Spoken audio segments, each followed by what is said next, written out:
You don't try, no do, better rest. Better rest, better rest, better rest. You don't try, no greed, better rest. Not intentional, not personal. Feel the pressure now when you come to my face. Come to my face. See as I spray the dollar now, that's intentional, international, unconventional grace. Conventional grace. She say you be my man, and then I'll be your woman. I'm very willing, I'm ready to be your dad. You take me places I've never been before. This love is crazy, shit, you want testing me that. So I said, anything you want, I go do. Say your love turn me to me more. Tell me what they make us gonna do. No idea, they don't get password to the Wi-Fi. They just want to know our lifestyle. For your love, I know the control.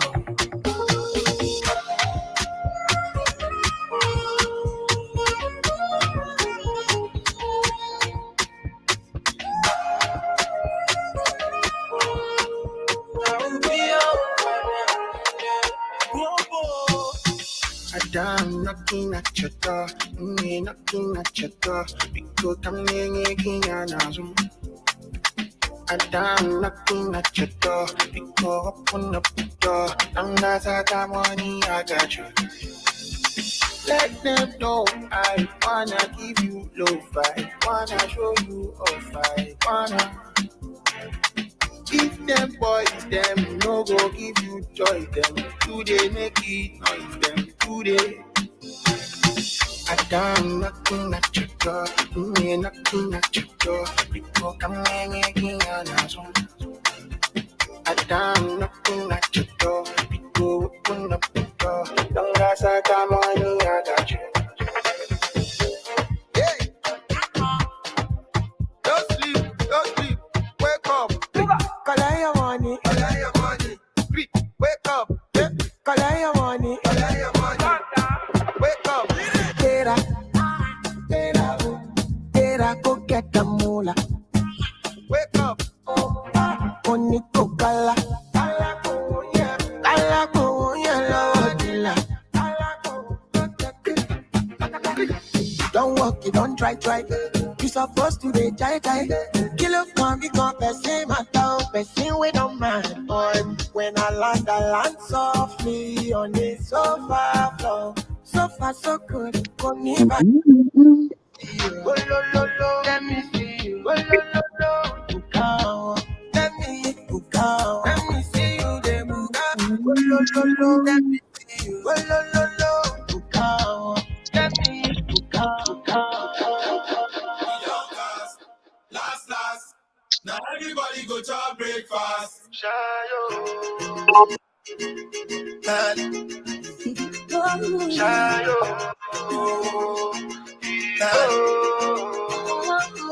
You go bow for the result, though.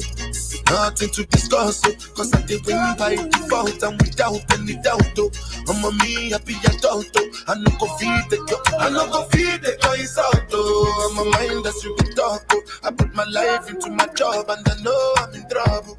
She manipulate my love, I know holy, and I know they get both. Like the Baba Frayo, my ayo, don't cry, yo. I need to go and shadow. I need to go and shadow. I need to go and shadow. I need to go and shadow.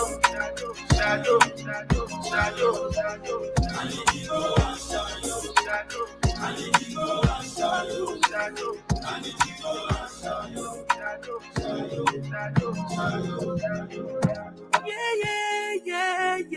Yeah. Oh, Lord.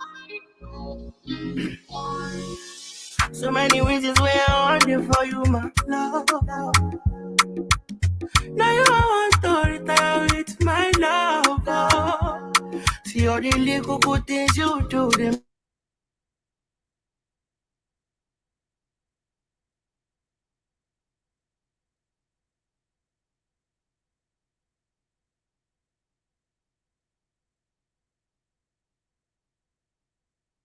Oh no, I'm a heart every day. Oh no, get out, make you. Oh no, I bet make you pull over. I'ma pull over.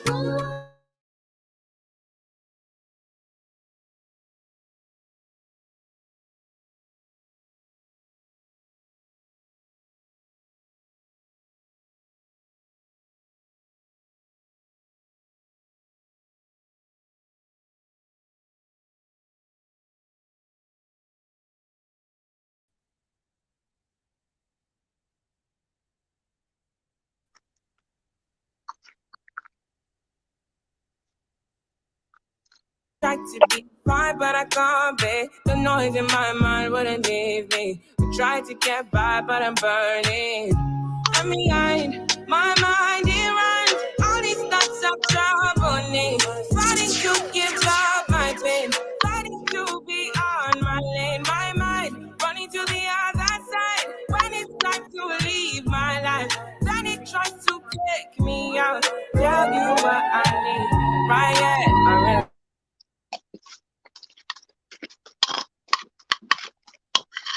Alaska, can you hear me? Yeah, you eat it. Yeah, you eating. Okay. You know what? You're not eating.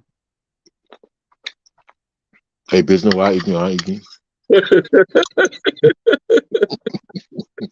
You're not eating. Okay. You scraping the palate. I try to find something to eat now to go upstairs. Your plan what you're going to make today again.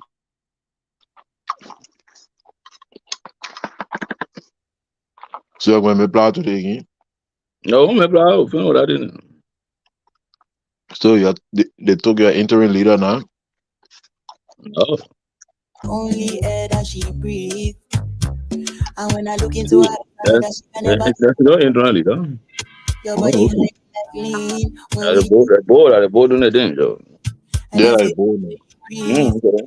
drip in It's her all in your the hand of the bowl. Shorty say she feeling I so appreciate, I appreciate. on my neck and she whisper please. Shorty give me that splash from my chest to my knees.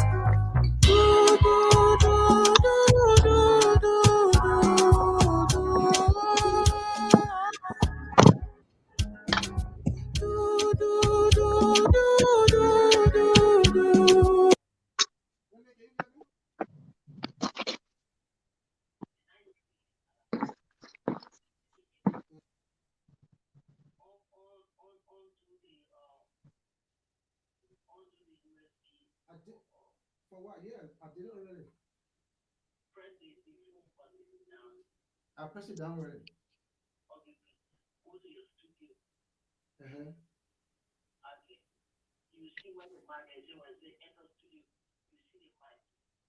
Yeah.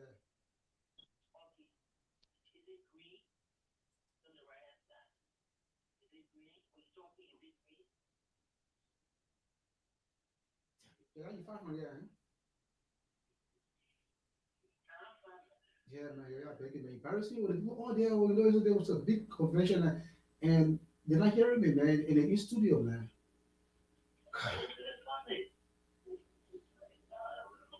Yeah. 10 or 15 minutes too fast. What? No. It's too fast.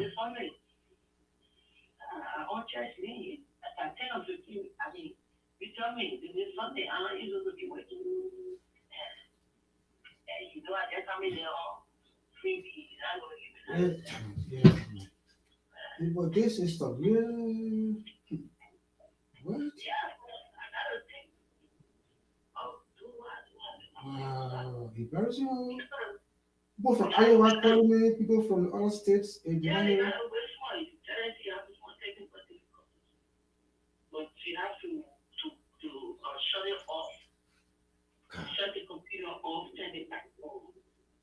Me? When we call them.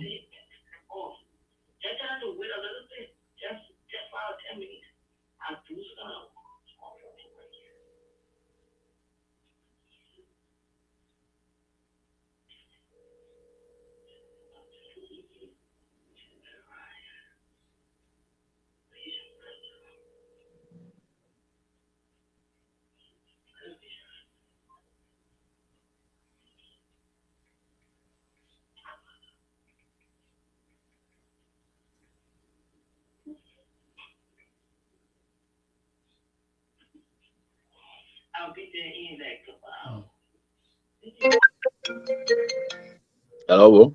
You're not hearing me at all, just one. I hearing you. But you hear me on the Sunday, but I'm not hearing you, right? Oh, you not hearing me? Oh, I'm not hearing. Oh, you hearing me? Yeah, hearing you. And you are asking all the guy, people going here. Are you what? And you talking to somebody else? Oh, well, how can I can't hear you? Oh, you can hear me? No.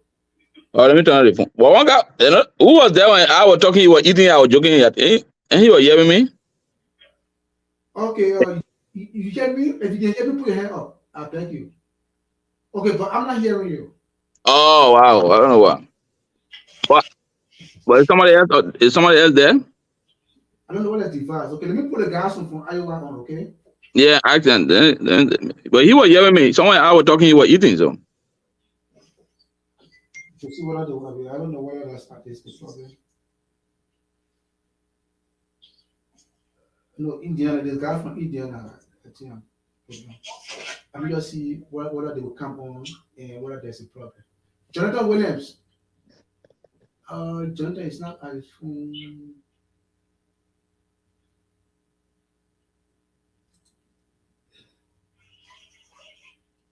Jonathan Williams.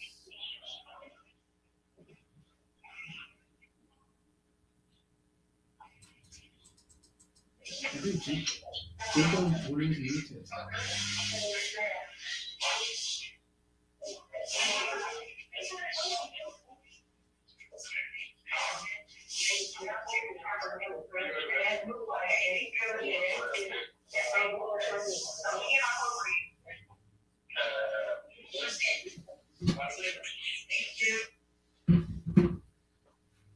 Just Swain, he's taking hear me. You hearing me, I, but I can hear I you. can hear you. I can hear you. Yeah. That's what wrong with your device or what? Oh, on my device. Oh, I let come me. in, Indiana come in and make sure it's not from us. Um,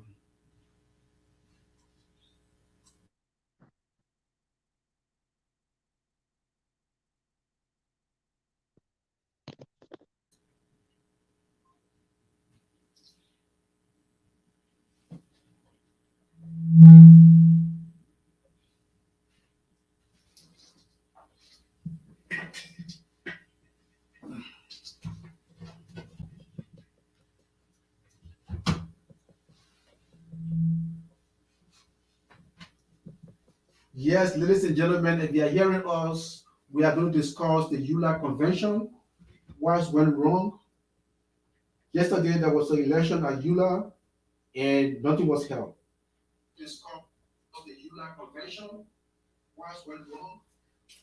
Yes, in studio uh we have Mr. Jonathan Williams. Mr. Williams, I want to know whether I know you're hearing me, but if you can hear me, jump with me also I can know. If you can hear me. But say, can you say something? Hello? Hey, hello, Jonathan. How are you? How you doing? To have Okay, Mr. Young, okay. But he's not here. Is he hearing you or what? And I don't understand though. maybe Because what I understand is that it's Nyan, can you say something? Yeah, this is yeah. So, gentlemen, my technician is here to be here in the next 2 minutes. you do. To straighten it up because I'm hearing you guys, once you guys hearing me, I'm not hearing you. If you got 3 questions, then the problem is should be from my end. Yeah, it should be from my end. I don't know how possible. Hello? Okay, yeah, the technician will soon be here, gentlemen. I beg you. Because you guys can hear me, and yeah, I can hear you. Yeah, but please bear in, gentlemen. I know you are busy people, but with the technician will be here. So I can hear you. I can hear you. because No, he's not. Yeah, you can hear him, but he's not hearing. He's not hearing you. That's why. Iowa, Indiana, Minnesota, Georgia to attend the ULAA Convention. There was no business session. The only thing that was held was debate. Only debate was held, was successful. There was no financial, there was no activity held at all besides the debate and people eating. That went wrong. And there was a new with a potential spread. In few minutes from now, you'll be hearing from Mr. Jacob Williams is a competitive leader here in Pennsylvania. Back on his armor train heading from 6 days ago to Russia. Also While have there, Mr. recruitment got a first-hand look at some of Russia's most advanced military and rocket technology. He Oh, has ignited fears Also a young bullet on Ukraine in exchange for sophisticated Russian weapons. here. We're going to go into this and discuss. We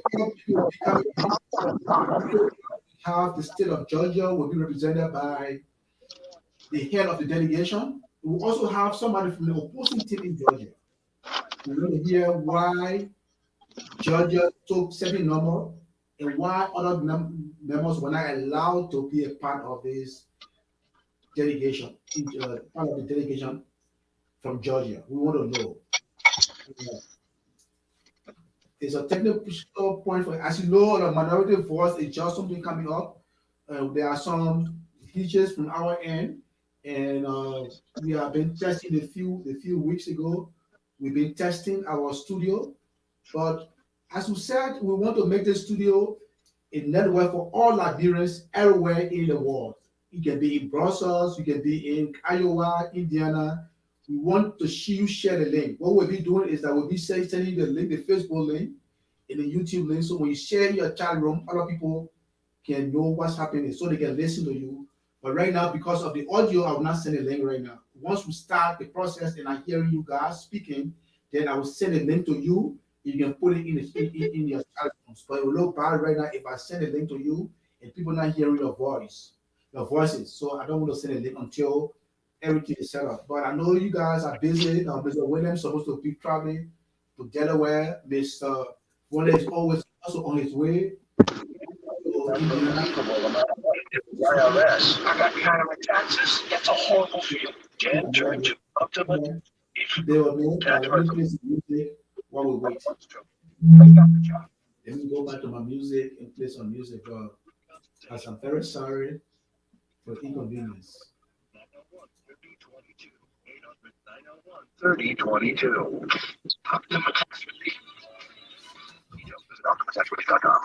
Ally has tools to help you.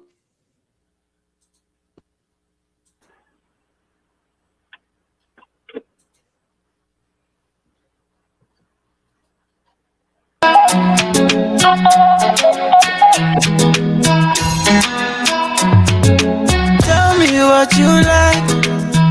Really got your time, baby. Whoever take make you mine, baby. I go make your life better. I go teach you right now.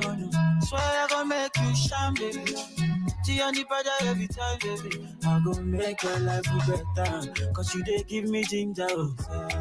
You they give me ginger. I cannot do like Carlos. Say you know they do me like Shayo. Say she they give me ginger. She they give me ginger. My baby no be Caro. She they give me ginger.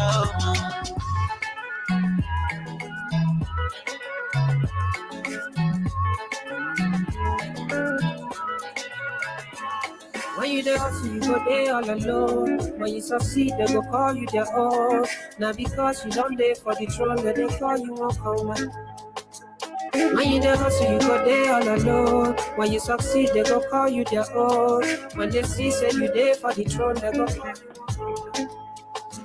You can never trust anybody. They only there for the money. Protect your soul and your body. Don't let anybody do you come in. When the rubber steady come, your name gonna touch ceiling. Anything you do, you go turn heli. They will call you, will come out. When you there also, you go there all alone. When you succeed, they go call you their own. Now because you don't there for the throne, they call you, will come out. When you there also, you go there all alone. When you succeed, they go call you their own. Now because you don't there for the throne, they call you, will come out. It's your love that make a girl you want to love you ceaseless. You be my sweetness, oh. You be my sweetness, oh, oh, oh. Your body set the body fire, body got me breathless, oh. Boy, you got me feeling so blessed, oh. Whoa, whoa, whoa, whoa. I go crazy, I go dance, I go break in my waist, in my head, in my head, in my head, in my. You dey play, you dey score, you be Benz in my. Wow, wow, wow. I go crazy, I go dance, I go break in my waist, in my head, in my head, in my head, in my. You dey play, you dey score, you be Benz in my. Wow, wow, wow. They wanna know, how it on the show, they wanna know. Your energy, my remedy. For the second that, melody, I pull up, till it bam bam. I like this your lamba, boy, this your body bam bam. Oh yeah, pull up, till it bam bam. Today I give you lamba, boy, this your body bam bam. I go crazy, I go dance, I go break in my waist, in my head, in my head, in my head, in my. You dey play, you dey score, you be Benz in my. Wow, wow, wow. I go crazy, I go dance, I go break in my waist, in my head, in my head, in my head, in my. You dey play, you dey score, you be Benz in my. Wow, wow, wow.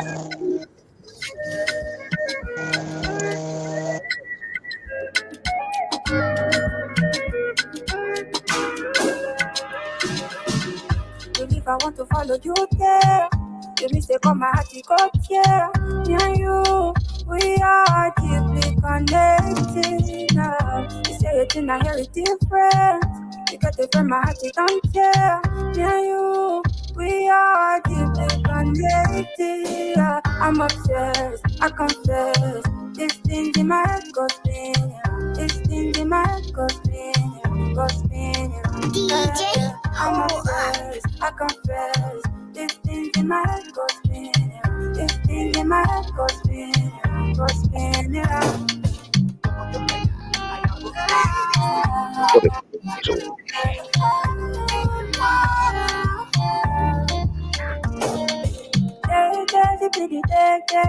My heart with a fear. Tell me I love no replay. Gone, if it's gone. Am I in the long run? Darling, I worry every day and now. I'm obsessed, I confess. This thing in my head goes spinning. This thing in my head goes spinning, goes spinning. Yeah. I'm obsessed, I confess. This thing in my head goes spinning. This thing in my head goes spinning, goes spinning.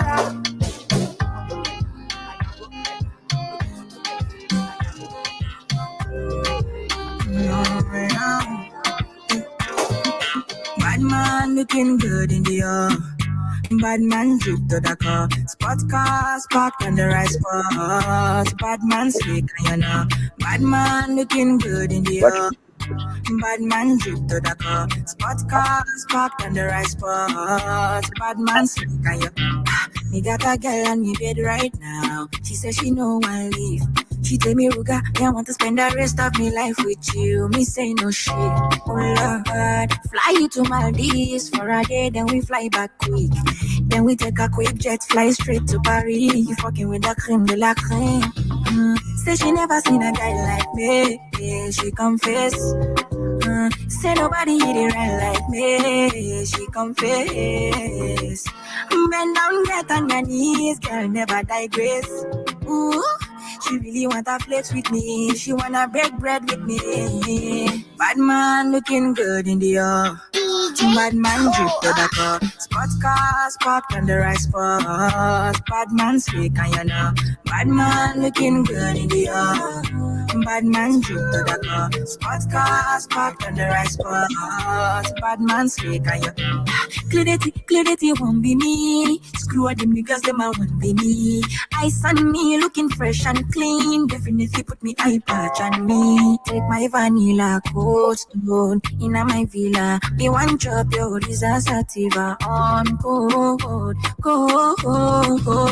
Say she never seen a guy like me. Yeah, she confess. Say nobody hit it right like me. She confess. Bend down, get on your knees, girl, never digress. Ooh, she really wanna flex with me. She wanna break bread with me. Bad man looking good in the Bad man drip to the car. Spot cars parked on the right spot. Bad man slick and you know. Bad man looking good in the air. Bad man drip to the car. Spot cars parked on the right spot. Bad man slick and you know. Me not get time for love, definitely not. Me get girls around to come warm me up. Me and the prince, we pull up in fleets. VSOPs to my monamis. My vanilla cold stone. In my villa, me want drop your resource sativa on cold, cold, yeah, yeah, yeah, yeah. Oh, Lord.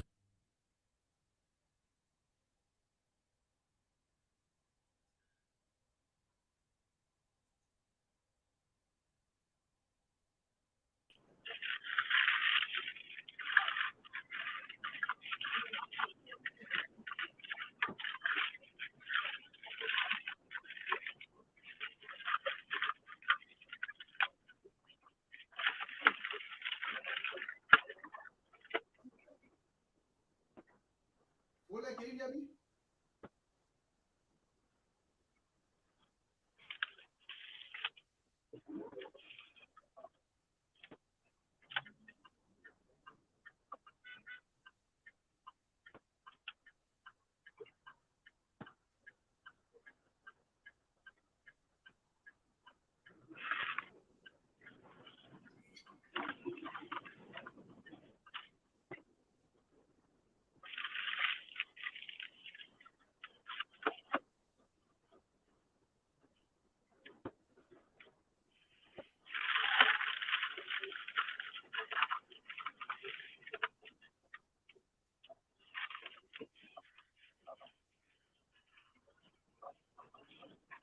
Hello?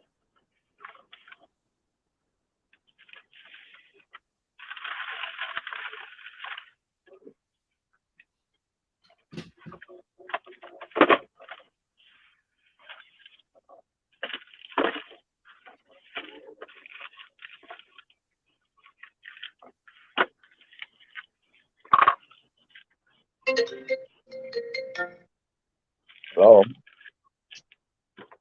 Hello. Can you say something, madam? Can you say something? I'm hearing you now. Can you say something? Okay. All right. All right. Can you hear me? Yeah, I guess. Okay. No, Alaska say you're not hearing on John. Alaska, can you hear? Can you hear me? All right. I mean, something still has the problem. Can you hear me? Yeah, we can hear you, but I don't hear Alaska. Alaska, not hear me, I think. So, can you hear me? Yeah, we can hear you, but you know, I don't think you're hearing us.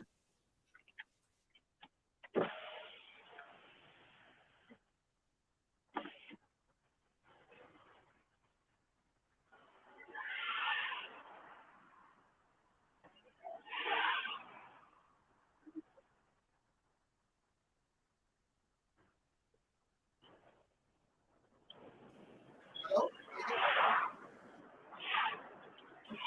Can you hear me?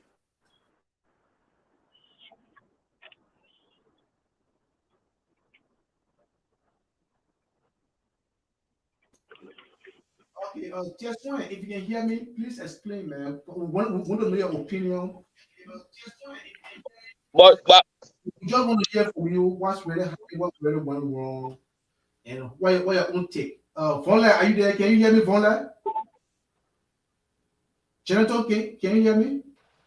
Yeah, I can I hear can you. hear you. I can hear you. Can you hear me? We can hear you. you can hear Everybody you, can man. hear you. But you can you hear us? That's the question. It's not what we can hear. We can hear you, but can you hear us?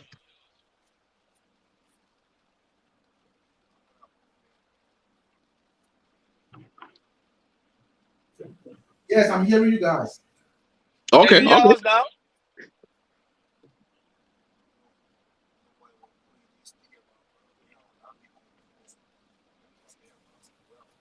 Yeah, so let begin. Since someone came off first, let him just say something. Let, let, let listen to him. His own analysis is what happened yesterday. Okay. All right. Thank you. Thank you. Thank you, Mr. Moderator. Of course, we know this weekend was a lot. In fact, last weekend, since the week began this morning. So elections could have been held yesterday at the ULAA 49th General Assembly, but the elections were not held on Saturday, owing to the fact that there was an issue concerning 3 member chapters. Pittsburgh, Philao, the Federation of Liberal Association in Ohio, and then Georgia.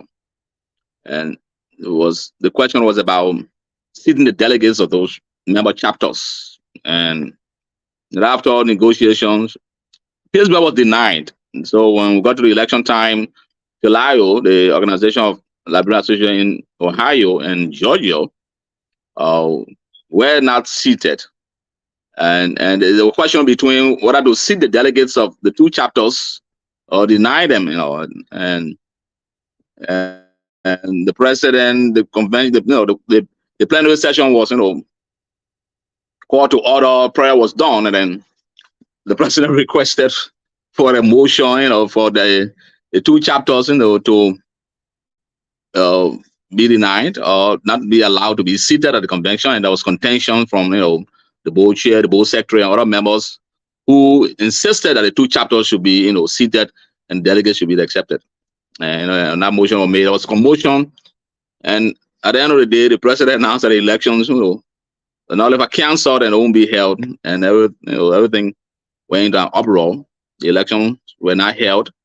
The convention, did not fully, conclude its business, and then everything, stopped. And that's what happened yesterday.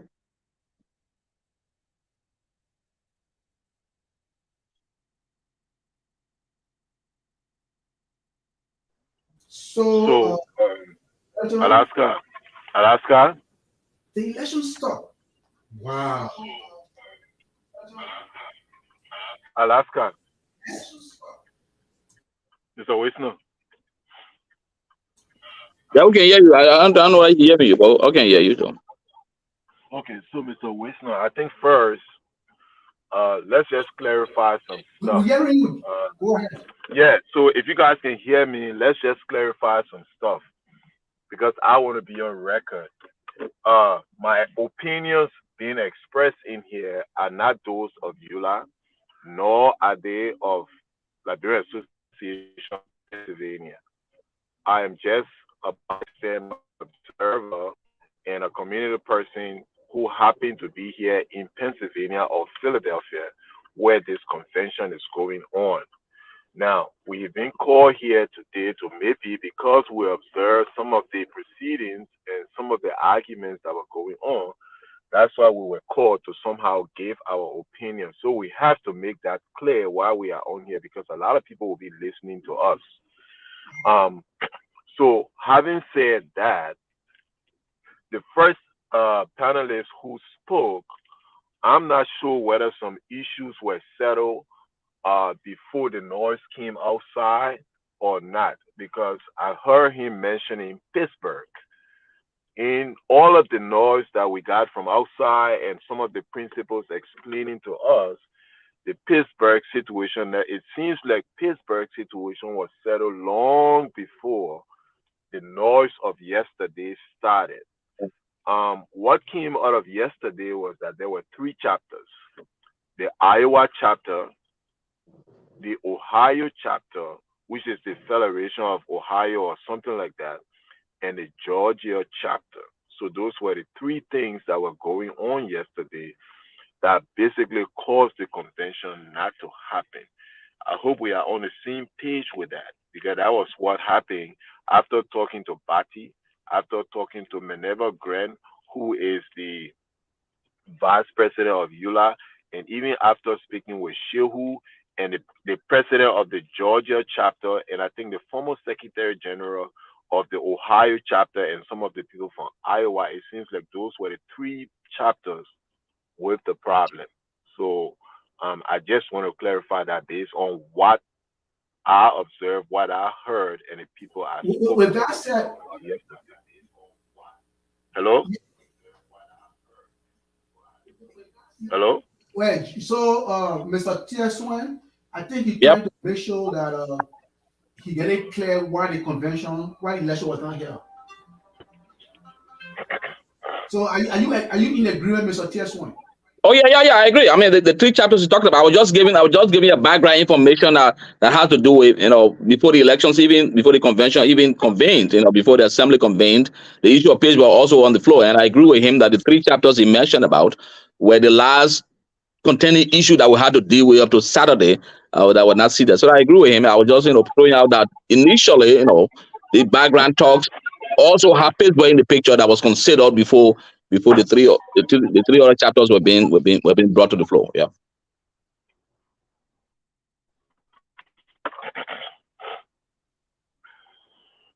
Okay, Jonathan, you want to go ahead or you were just making the introduction? So based on what happened yesterday, so my first observation one is that somehow the ULAA Constitution is really not clear on quite a few things. The selection of delegates, they may be clear about how the chapters select the delegates, and the chapters I don't think have any guardians from ULAA, and also the chapters do not have any clear cut guideline on how delegates are selected. That's one. Two, based on everything that we heard from Bati, who was removed from the election commission, and the Georgia chapter, and one of the principal involved in the confusion, there was an extra organ set up for election.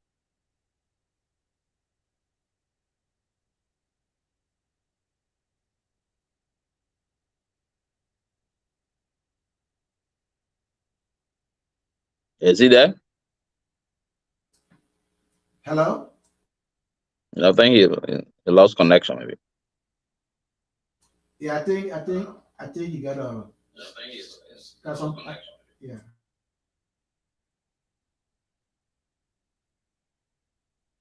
Well, Mr. Vonleh, are you in?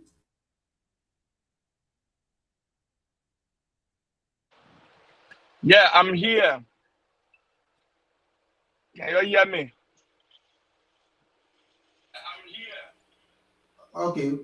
Can you say something? Can you give your own analysis on what really happened? Yes.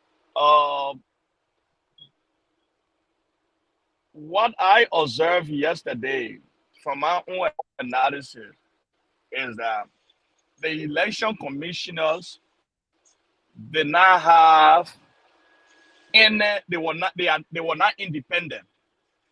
It's like the president, which is Shehu have full control over the election commissioner and dictating to the election commissioner as to what they should do.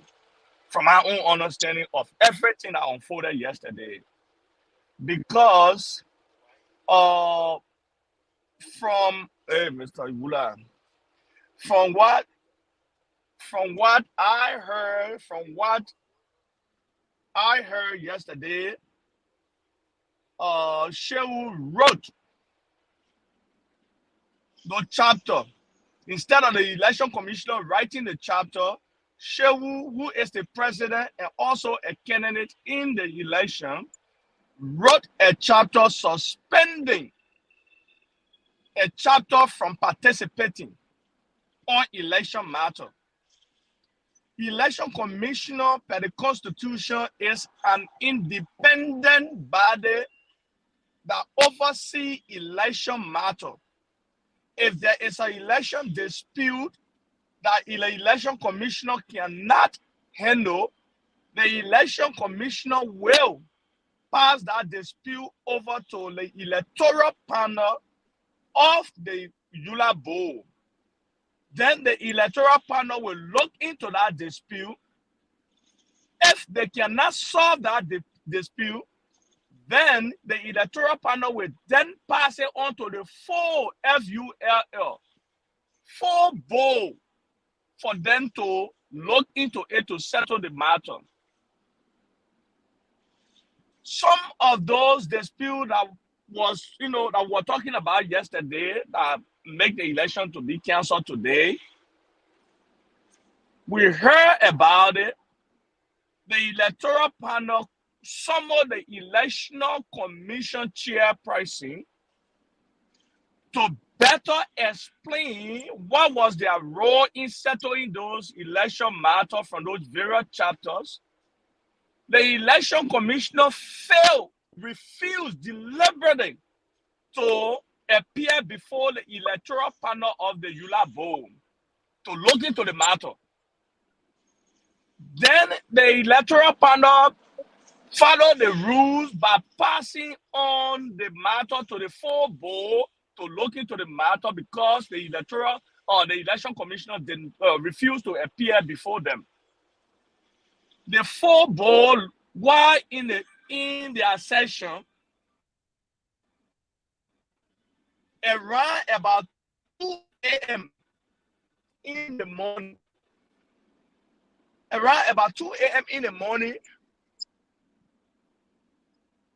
they received a letter from the election commissioner chairperson. I will read that. I will, paraphrase that letter. The letter stated, "We, the election commission of ULAA election 2023, will never and cannot take any instruction from the ULAA board on any election matter." That was their language in that letter. Will never and cannot take any instruction or recommendation from the ULAA board on this election matter. So I feel that the election commissioner, along with the president, they were in cahoots to disrespect the Liberian people yesterday, because it's a gross disrespect to all of us who, some of us, we are still on the highway driving. I think you can see me. We are driving 14 hours, 13 hours. We took away time from our family. We use our fund. Our voting right. And they collect. And what happened yesterday is also hardcore robbery. Because you took the money, knowing very well that you will cancel the election. You took the money and you canceled the election. I think that was disrespectful to the Liberian people. And we are preaching change in Liberia. We in the diaspora who have changed, who are seeing system work for people, we should somehow put in place a system so that our people on ground will see things different from us. That's the only way things will change in Liberia. But we will sit here, we even do worse than what the Liberian people on ground in Liberia are doing. Then we sit here, we criticize them. But we are not the one.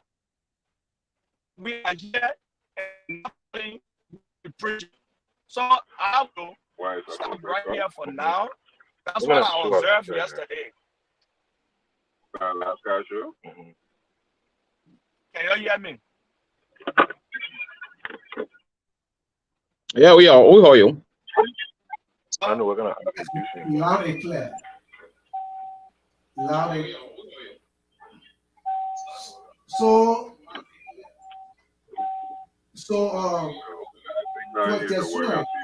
yep. I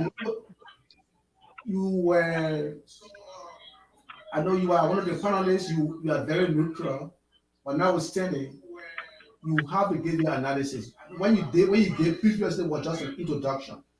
Correct. Well, thank you. And I've also been privileged to be a member of the ULAA Leadership Council. And I've been following the events and the things have been unfolding over the last year and even beyond. And that's why I mentioned earlier about one of the chapters in considering that. There has been an issue in terms of one of the questions that comes to mind has to do with how delegates are seated. That's the background noise. Since Can you hear me? you're not getting it. You're not getting it. Y'all go show you. Oh. Yeah, man, all living around.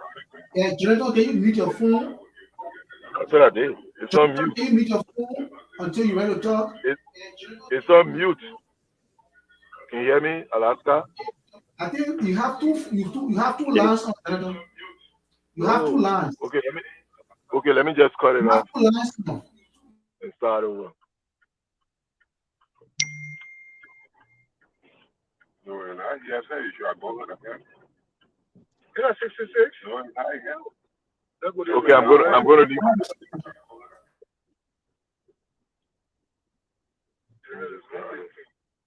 Okay.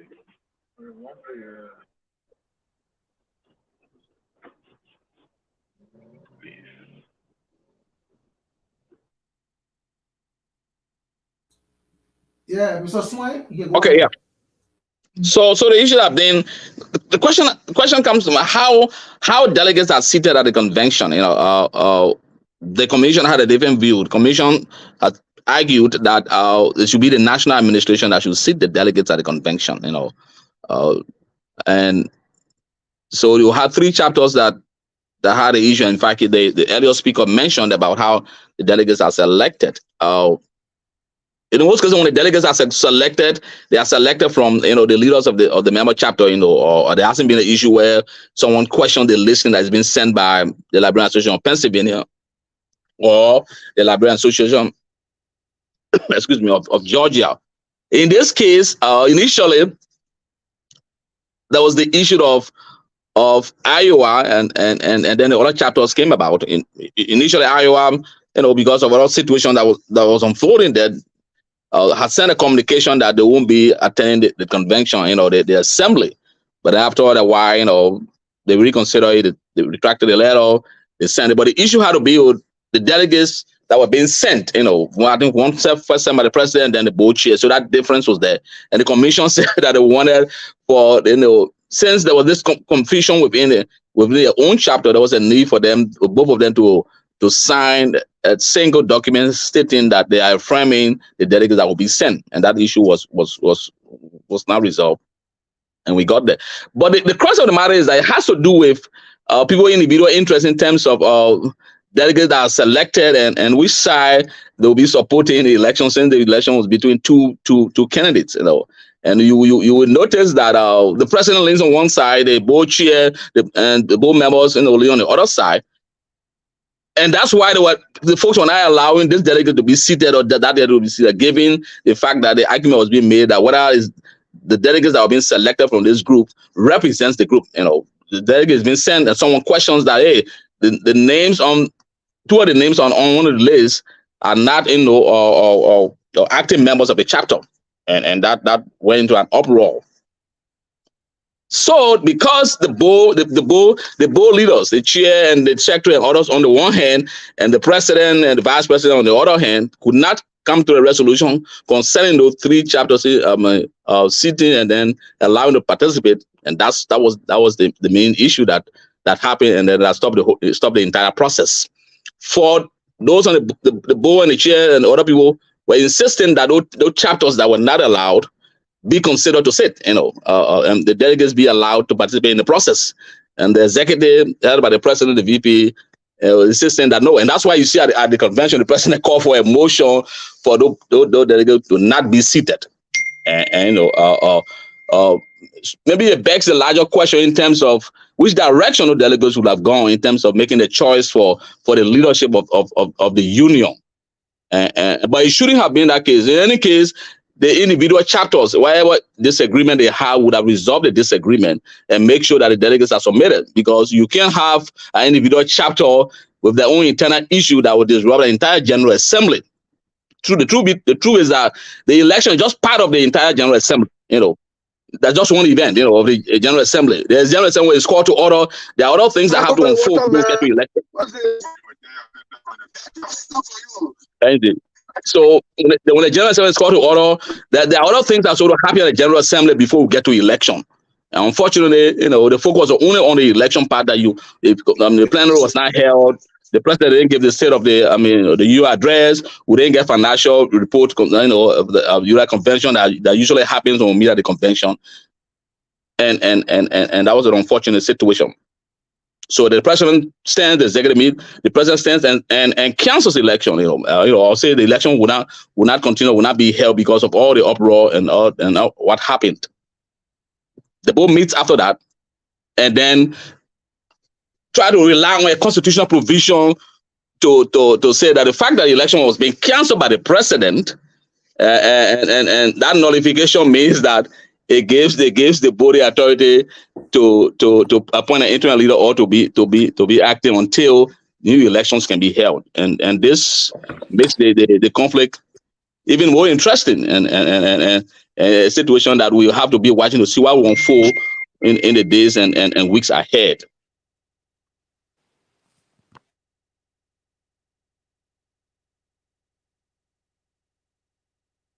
Okay. We also joining us also is Miss Lois Harris from the state of Georgia.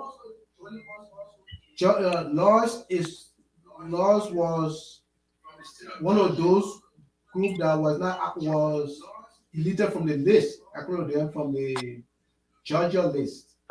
So I think they oppose the administration for not including it on the list. I think this is one of those things that brought the problem. Lois, please correct me if I'm wrong. Yes. Let me correct you. I was on the list. I was not disenfranchised from voting. I was on the list, but there are other circumstances surrounding the list that I am protesting. But I was on the list. I was actually the current president, vice president, and I resigned because of some of these issues that have been going on in our community. Can you hear me? Yeah, we can hear you. Okay, I'm sorry. Yes, I was on the list, but I observed. What's the issue you're talking about? Because according to you were on the list. Yes, I was on the list. I went on. Okay, now there are members of ULAA who have been involved in the community for over a decade, who were disenfranchised, who were not included on the list, because my current president's brother, who is also the membership chair, there's a couple of issues. Number one, the current president, Mr. Bill Bartlett, his brother is the membership chair for ULAA. He was supposed to recuse himself from that position when he decided to run for office, because the membership chair is the one who determines who's member and who is not. He did not recuse himself. When he decided to run for office, along with the board chair who decided to run for office of ULAA as well, and another friend of theirs, they decided to bring in a whole bunch of their friends and add them on the list. And those who have been part of ULAA and have worked extremely hard over 2 years and have paid their dues were not allowed to be added to the list. After 4 a.m., then we go back? Because they wanted to win the election. So they figured that if they made the list neutral, people will not vote for them. And the idea was the board chair, our current board chair, is running for board at ULAA.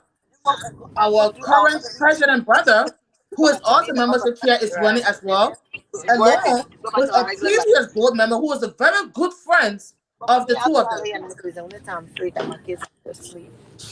When this occurred, we have been asking him for the delegate list and membership list since June.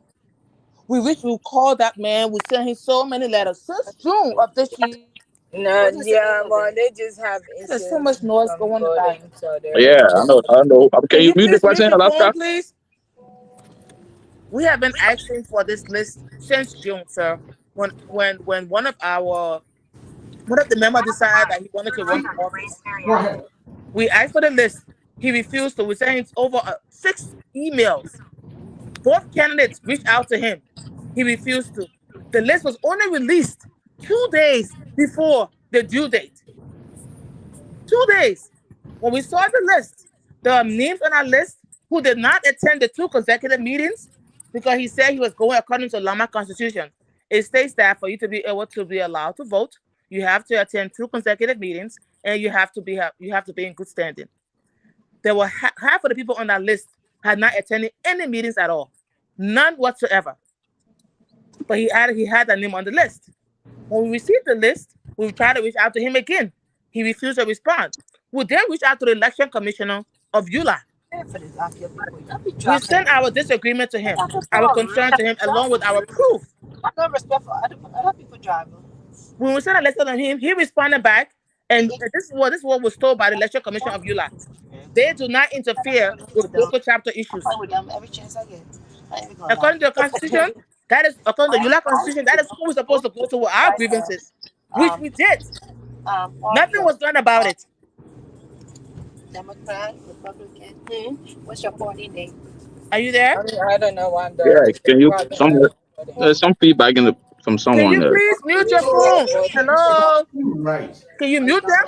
Are you the current vice president of the association in Atlanta, right? I'm sorry, say that again, sir.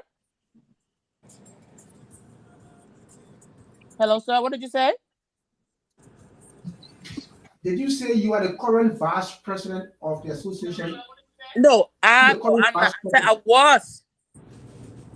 I was, but I resigned for these same reasons. I saw so many things that have been done dishonorably, and when you try to speak, they mute you. When you try to speak against this administration on the calls or any kind of meeting, you are muted. You are not allowed to speak. It's more like a dictatorship kind of administration right now.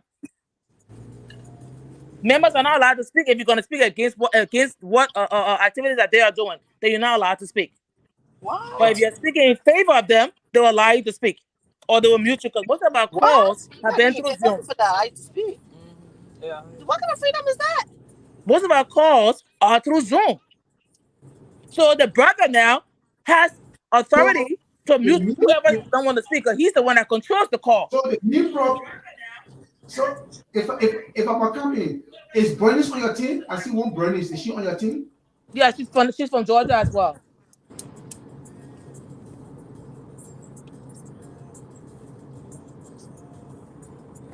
Okay. Can you hear me? Yes, I can hear you. I said yes, she's from Georgia as well. Yes, she is.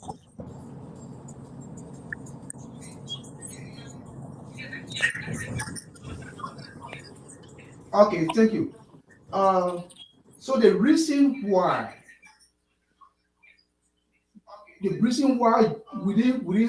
main problem with Georgia is because of two persons, right? Make it clear, because some of us knew that the delegation of Georgia was asked not to be a part because two persons or three persons were not on the delegate list. Why he keeps breaking up? Am I correct? No, I couldn't hear a word you said. You broke up. I'm not sure what is my phone or your phone, but I didn't hear anything you said, sir. I'm cutting my other line. No. My question is, every chapter was supposed to carry 50 persons. Correct. And on the Georgia list, they carry below 50 persons. I think they carry 48 or 45. 48. So at least about 2 or 5 persons that were not on the list. That's the reason why that was the problem. Am I correct? No. That's not what it is. I just told you what brought the problem. The problem is that there were people on that list who were not member of Lama. They didn't attend 2 consecutive meetings that they're supposed to, but because they were friends of one of the gentlemen, which is Lai Toure. If you look at the list, look at the names on that list. You will see exactly what I'm talking about. Because he's a friend of Lai Toure, okay? And Lai and Bia, who is our president, are very good friends. Lai and our board chair, who's also running for office, are very good friends. Lai brought his friends, and they added their names on the list. And they should not have been on the list. Because they realized that they need at least 25 plus to win. So they went ahead and included about 40 persons on that list.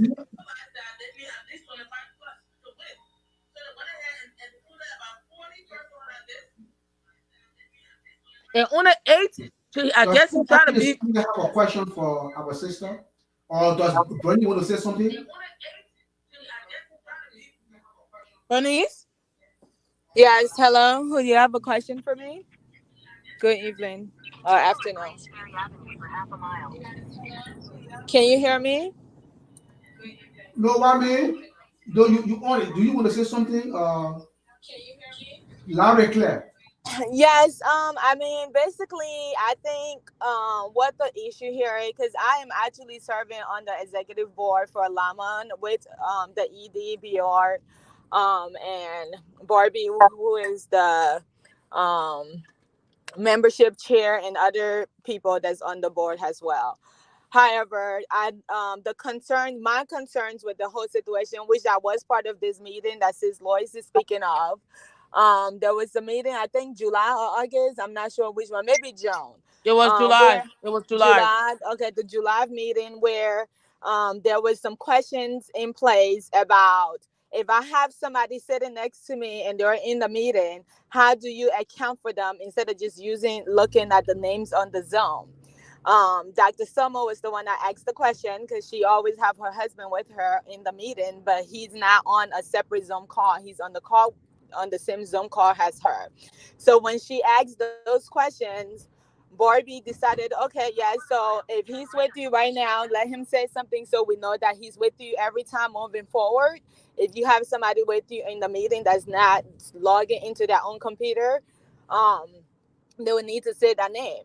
So the gentleman that says Lois is speaking of, what is his name? I'm not sure. Lai Toure. Lai Toure. Lai Toure. He also had the same questions too, and said that he had a few people in his house that was in the meeting as well. Over a Um, dozen. that was in the meeting as well, and he wanted to make sure that there was accounted for because they're going to be, traveling to vote as well. Now, once he turned on his Zoom call to show the people that's in his meeting that really was not in the meeting, he walked from room to room, and I'm sure someone has the recording of the Zoom that can be viewed. Walked from room to room. People were in different rooms. They were not sitting in the same room as him, just like Dr. Somo was.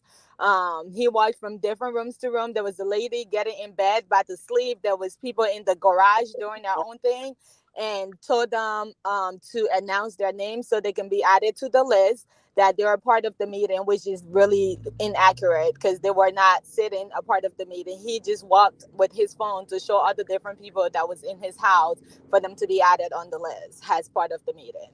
So that's where the inaccuracy of the whole list is coming from. And then I believe the second issue was there are other people that has been members of Lama that are not included in the list.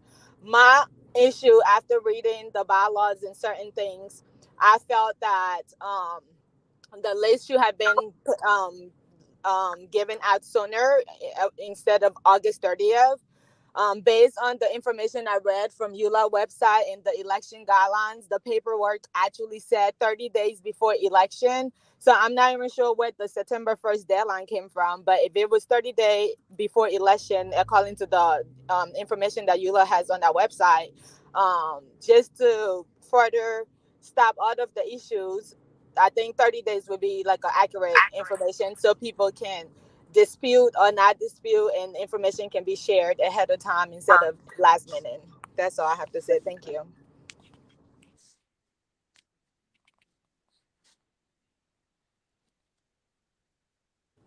Hello, I don't know if you guys heard me. I I, hope I I wasn't heard you, but I think it's on okay. their end. Yeah. Okay. So, so yeah. So what do you think would be done different? So your argument was that they should remove them from the list, right? Those people that you're not who are takers Absolutely. I Correct. think on the list. No, but not in the meeting. Correct. people that were not And in the so meeting they're that the supposed phones to were come passed around. up with a compromise.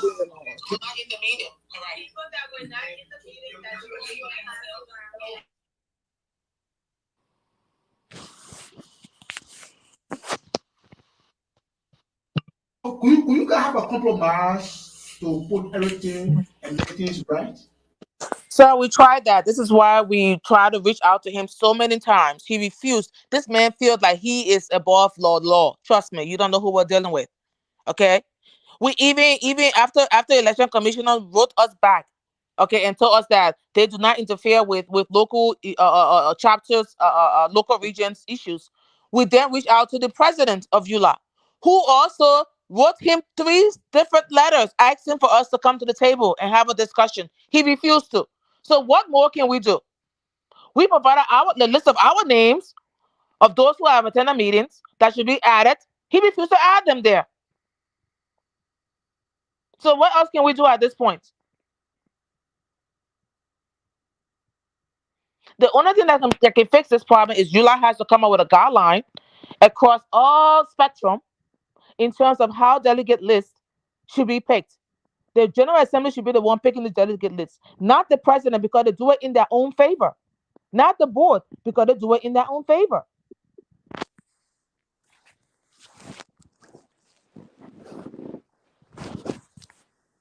Okay, I have a panel here. Does anybody have a question or have input? I have Mr. Williams, I have Mr. Vonley, I have Mr. Swain. Does somebody want to come in?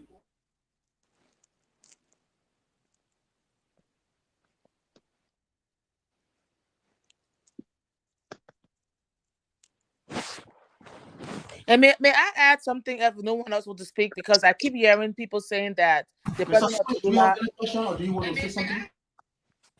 Okay, So I'll go ahead so I can ask a question. Go ahead. Oh, go ahead, please. Go ahead, so I'll ask you a question. I want to ask a question. I don't know which of the ladies spoke from Georgia, but I wanted to ask a question concerning the names that were submitted. So the issue is about there are other folks on the ballot and selecting presidents who will support their cause or support their candidacy. And so that's why that's why they refuse to allow those names you talked about to be added to the list. Was that the reason? Of the administration that was running for office. Yeah. So you got folks who running for offices on the board and administration. Correct. And there is selection of the delegates who will be there so that they will be able to vote in the direction. You have to win. That's correct. That's correct, sir.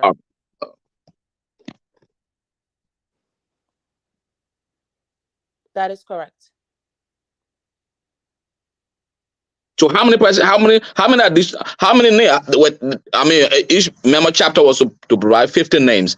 How many delegates Georgia had? He provided 48, 40 of which was for his people that were going to vote in favor of the three of them, and then they put only eight.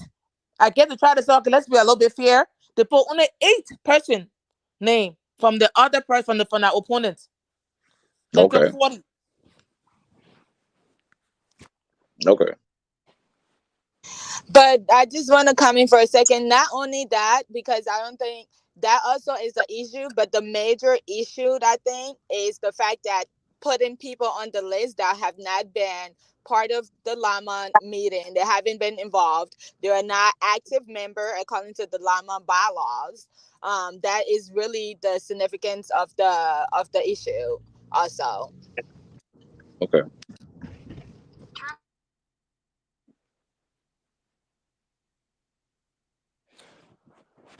Now, let me ask you guys a question, because I read something this morning where it said that the president of ULAA canceled the election. That's not what I observed. From what I observed was the president of ULAA said that the 3 regions that had issues should be set aside. Those that didn't have issues should go ahead and vote. That's what I heard. And there was so much commotion about that because the time allowed had ended. They only had the voting booth for 8 hours, from 8 to 5. And at 5 o'clock, when they finally decided to get things moving, it was already 5 o'clock. No one could vote. It was too late. So how was it that he canceled the election? I'm just trying to understand, how did they come up with the idea that he canceled the election? He didn't cancel the election. From the onset, when I got there at 10 o'clock, and all the issue was going on, all the commotion was going on, they had a meeting, and they decided, okay, the 3 regions that are having issues, let's bring them inside. They don't have to pay any fees yet. Let's bring them inside and put them to the side. When we are done with those who do not have any issues, after they have voted, we'll then bring this issue to the floor and let the General Assembly decide if they should vote or not, which was a very reasonable idea, I believe. And that would have resolved this whole issue. But they said no. Yeah, but granted, but before you, the thing about it is that, I hear what you say, but the thing about it is that before, it's a General Assembly. So the Lama delegates, the Philadelphia delegates, the delegates from Iowa have to be seated, have to be accredited at that convention to participate in the proceeding. And so, how do you seat the delegates of Lama? I mean, that was the issue, because when you do the roll call, usually on the ULAA thing, when you get there, you do the roll call of the delegates to know, the member chapters that are present and are accredited to that convention, because it's not only the formal voting process that requires you to, select the leaders. The So you decision have a that we made very at the connection. convention. You have a poor connection. We can't hear anything you're saying. Oh, you not hear me? No. Oh, I'm sorry. Oh, wow. Can you hear me now? That's a little better, yes. Okay, a little bit. So what I'm saying is that the delegates have to be seated at the convention. They have to be accredited, to be officially present at the convention, to vote on all matters, including selecting national leaders. Right. And so we didn't cross that. Usually when ULAA convention begins, you do the roll call, and that roll call signifies, how delegates are accredited, how they are seated. And once you can't get past the issue of making Lama and Iowa and other folks to be seated at the convention, then you can't continue with the plenary section. That was the issue, and that dragged on from the time the convention officially started to the time we go into election, and that's why nothing really was done. So when the time came, like you rightly said, the election was meant for a particular period from this time 12 noon to 5 o'clock. Since you contracted the services of folks to do that, and once you reach that time, you can't go into elections because the folks won't be around to provide the services, and you won't be able to vote. And so that's how the cancellation and nullification of the elections came about. And so you didn't go into the process. Right, but it's the first time, from my understanding, this is actually my first time going to ULAA convention. I have been part of Lama for 12 years, and I have held over 5 leadership positions within Lama. This is my first time going to ULAA's convention. So, and from my understanding, it's the first time that has ever happened. So again, we have to be able to make modification when things happens, I would think, because if you have never experienced it before, you will have no knowledge of how to fix it. Am I correct? Well, you're right, but the larger question that comes to mind is that you have 3 chapters, have some containing issues, and that disrupts the entire General Assembly with 10 additional chapters. Right. So nothing happens because three chapters or 3 member chapters have their own issues that was not resolved before coming to election. You can't do that for the General Assembly that brings together people from everywhere. Okay, and it's something that we need to look at.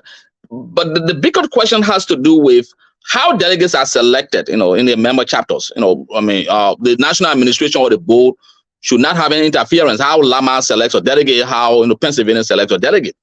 And so when the list is sent, it has to be honored. But when the list is sent by this group, and then there's a question that comes from from that group, then you go into the whole election matter. You go into how you can begin to resolve that, and that was not resolved before before all the delegates came to Philly.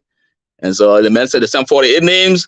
There's a contention from members of Georgia that those names are not active members. They're not legitimate. People did that because they want vote to be on their side, so they left out other names. And people do that. And the ULAA thing it's a kind of process that it's you knew to lose ULAA. But it happens because that's how people do the selection, so that they'll be able to win a day or be able to cross over and get into leadership. So they will pick people who they feel that they will vote for them or vote for the candidates that they are supporting. If you observe the events, and I think so forwarded, you notice that there was a contention between the executive leadership, the president, the vice president, on the one hand, and the board chair and the board secretary on the other. And that's why that issue could not be resolved. If the both governing organs, of ULAA, the board and the executive leadership could have come to a compromise, that will help the process. Then we'll help the General Assembly and we'll go into the process. But they were divided on the issue, and that's why created the problem. Even further.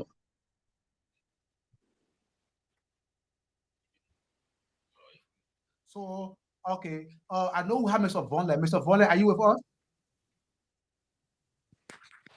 Yes, we are. Is our sister still on? Okay, can you say something about what? Yeah, she's on. Yeah, I have a question for them. the selection of delegates in Georgia was those candidates that were running for position was then given the option to present certain amount of delegates Nope. each. Nope. They were not. They were not. The president picked who he wanted to run. I mean, who he wanted to represent to be delegates. They were not. Even though they have been, even though those candidates, the two candidates, have been asking for the list since June. He did not. He single-handedly picked each person and added them to that list. When the two members that are running for office presented their list, he refused to accept it. Okay, thank you for that clarity. Even though we get hearing from one side of the aisle, but if that's what happening, if that's what happens, that means that was that was one of the problems that the people were right to protest. If that's what happened, because if your chapter have for candidates and running for position, and you try to select a delegate, meet with those candidates, bring them together, sit with them, let them, tell them the process of selecting a delegate, and let them give their opinion. Because if someone who have worked hard for that chapter and try to run for national position, it would be a plus for that chapter for that person to even win. But you can't go sit behind that person. You pick a delegate without them knowing, and it will not look good. Even me not here, any one of us are on this line. If that happened to us, we'll question it too. Definitely we'll question it. Because I will if I don't win my chapter, then that mean I didn't do well, in campaigning and what have you. So if I'm running, I will want my chapter to support me. And in order for my chapter to support me, I have to get with the leadership in selecting a delegate. In selecting a delegate, you cannot select delegate behind me. Exactly. No, I would definitely create commotion on that, and I will create a when I will shine light on that for people to look into it. Definitely. So even though, like I said, we are hearing from one side of the aisle, if that was happening, then the people was right to protest. It's not fair. It's not fair. Did you extend the invitation to the other party, sir? Huh? Did you extend the invitation to Lama, to the president or or whoever from Lama? From the other party, did you not invite them to come to this conversation today? I don't think so. I don't know. I wish you had. I wish you had done so. That would have been more appropriate. So we don't have to go, and then they can validate what we're saying to you. But you can speak to the candidate themselves. They will validate everything that I've said today. No, I called. I spoke with. No, I invited Mr. Problem. I invited Mr. Problem. And what did he say?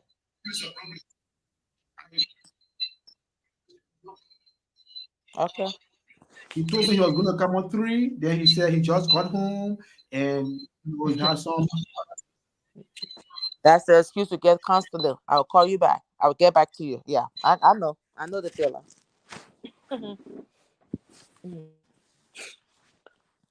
Anyway, where do we go from here, guys? Yeah, but in short, how can we say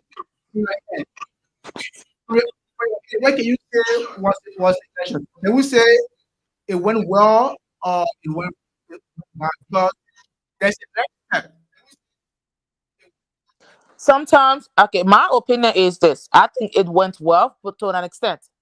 Now, people didn't get to vote, and I feel really horrible about that because they came from far. They pay, incur a lot of expenses. But sometimes to make an impact and change things, unfortunately, we have to bleed a little bit. That's how I look at life sometimes. Because like someone has said previously, this has been going on for a very long time, and people ignore it. And we like, we're quick to say, let bygone be bygone. We are fixing the problem. These are future leaders who plan on going to Africa, to Liberia, and run for office. If we do not rectify the problem, yeah, I'm sorry that people feel bad that they didn't get to vote. Trust me, I really feel bad because I felt this sadness in people feelings yesterday, on Saturday. Yeah, yesterday. But again, it's no fault to them. It is the leadership of ULAA in general. Because if this has been going on for a long time, even though it had not been brought to light, and they didn't do nothing about it, even though when we wrote them a letter, again, they ignore us. So I have no one to blame but ULAA leadership. Whether it be the president or the election commissioner or whoever the board, whoever it is, I blame them because when we wrote them a letter, I feel that they should have, if they felt that they could not do nothing about it, they should have brought it to the attention of whoever else is in power to look into it. But for the fact that this man waited 2 days before the deadline to send the list because he felt that, again, by procrastinating, we will not be able to fight this, you know? So he waited this long to send a list when the bylaw says the list should be in 30 days in advance. Why wasn't I sent in 30 days in advance? Why wasn't it sent in 2 days before the due date? Why? It's out of game. ULAA should not have accepted that list to begin with. If it was not sent in 30 days in advance, as they stated in the bylaws, they should not have accepted the list. That's the first issue right there. They should have declined it.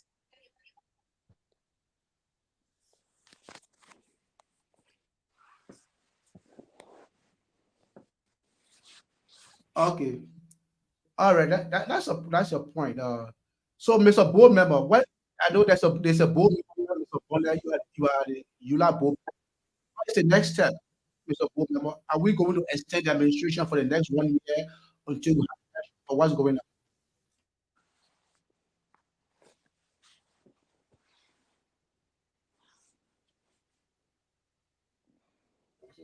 Mr. Bonner, can you hear me?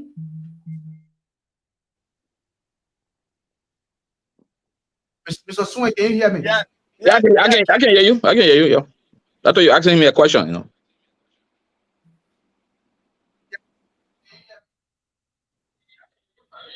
But yeah, you wanted the boom out to respond, but yes, that's the issue now. The elections when I held, you know, and the ULAA board, you know, relying on a constitutional provision, you know, providing an interpretation that has to do with the notification of elections. You know, when you go to Article 23, you know, Chapter 7 of that Constitution, you know, they say when the elections are notified because of the election for the presidential and vice presidential cannot be held, and there are board members who also running, then it means that the board will have to, you know, appoint their interim leadership within 90 days, and so that they can call for new elections.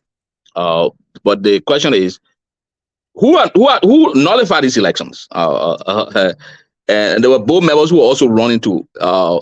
If even we agree that the elections were notified by someone, by the president or anybody, the board members who made a decision about appointing an interim leadership, because we know the boarding hole for elections, you know, the board election could have been held, and I've been a ULAA thing for a long time. I know sometimes how it plays out. The board elections could have been held before the convention. Of course, the board members I talked to all their friends, you know, I'm not very close to that. I understand that they knew that this situation would have happened.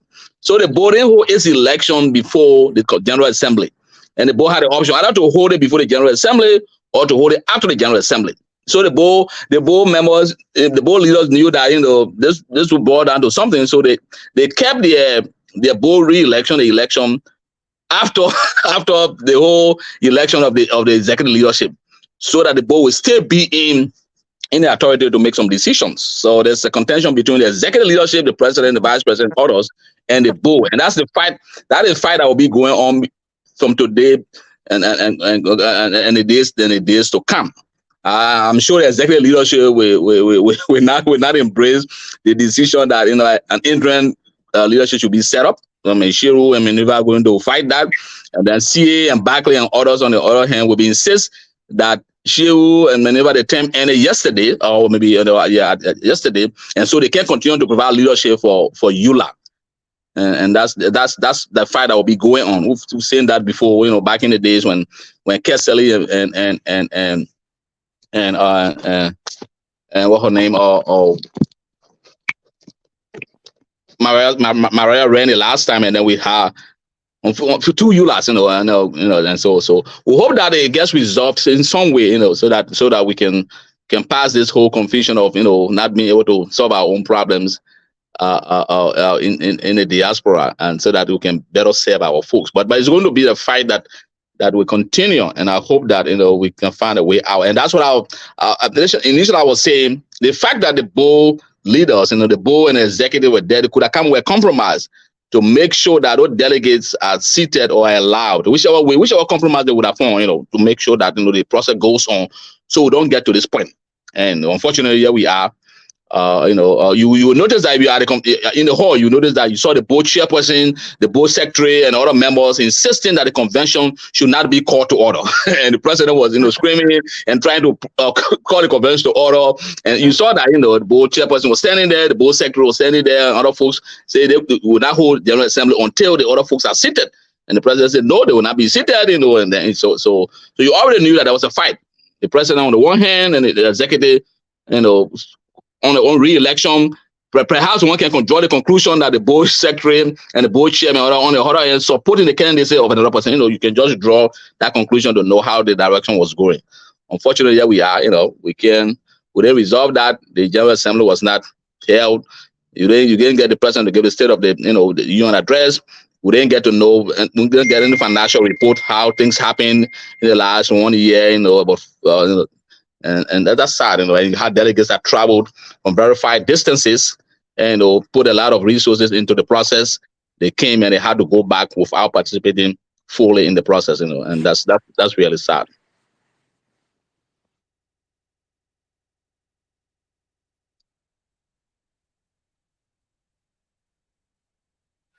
Okay, Mr. Bola, you were saying something. You are a board member.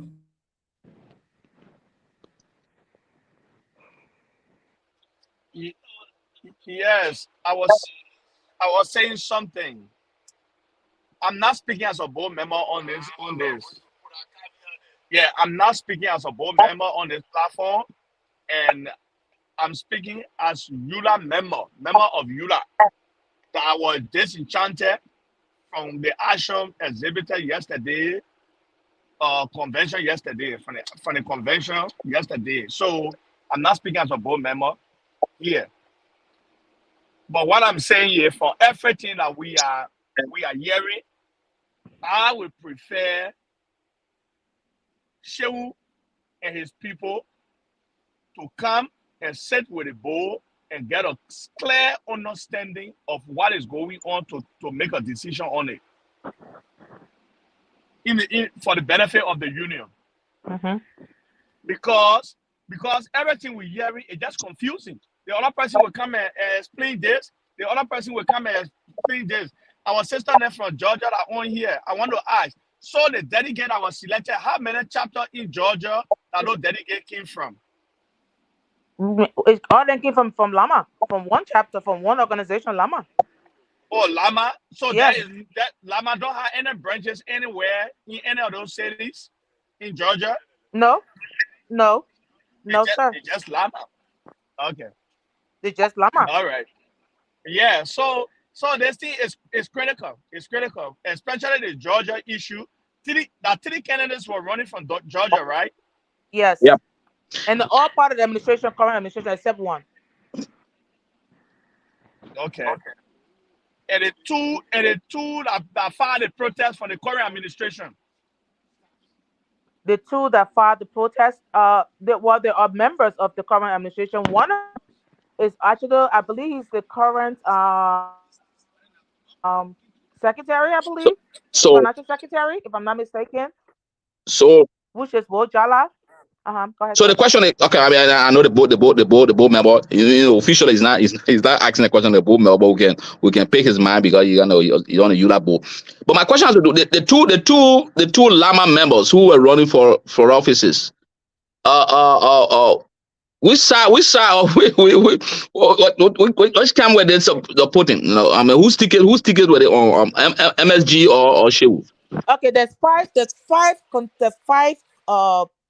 members of Lama that was running for leadership in ULAA. Not two, there's 5. Okay. 3 of which are on MSG. That will be our current board chair of Lama was running for board member on MSG team. Our current membership chair of Lama was running as secretary on MSG team. And then our previous board chair of Lama was also running for, I believe he was running for vice president of Georgia. Those are the 3 that were on MSG team. Then you have 2 that was running on Kamara team, which is one was an incumbent, and I believe he was on the post. He was running for financial secretary, and then the other one was running for vice president of our regional chapter. So there's sort of 5. Okay. Okay, so I was just being informed that Lama have 4 candidates, 2 to Shehu and 2 to MSG 1. 5, sir. 5. Okay, 5. You're right. The reason I'm asking the question is that if you are kind of already satisfied, and you come from Lama, and you are not, and that chapter is now officially seated, and our chapter is now officially accredited to that, to that convention has a voting delegation. What happens to the process of you participate in the elections? If Lama, you say you broke up. I didn't hear anything you said, sir. I know this. The network. Can you hear me now? Very bad connection. Can you hear me? I'm not sure if anybody else can hear him, but I cannot hear him. Oh wow! So you can hear me? Okay. Can you hear me? Yeah, I can hear you. Okay, yeah, you. My connection is poor now. No, but go ahead. Sister, can you hear me? I'm hearing you. Yeah, your question is clear. So that means if you deny the chapter, yes, the 5 candidate automatically deny. They're not running. Thank you. Because the chapter is denied. Yeah, because the chapter is not in good standing. The chapter is not at a convention because the chapter is not accredited to be part of the process.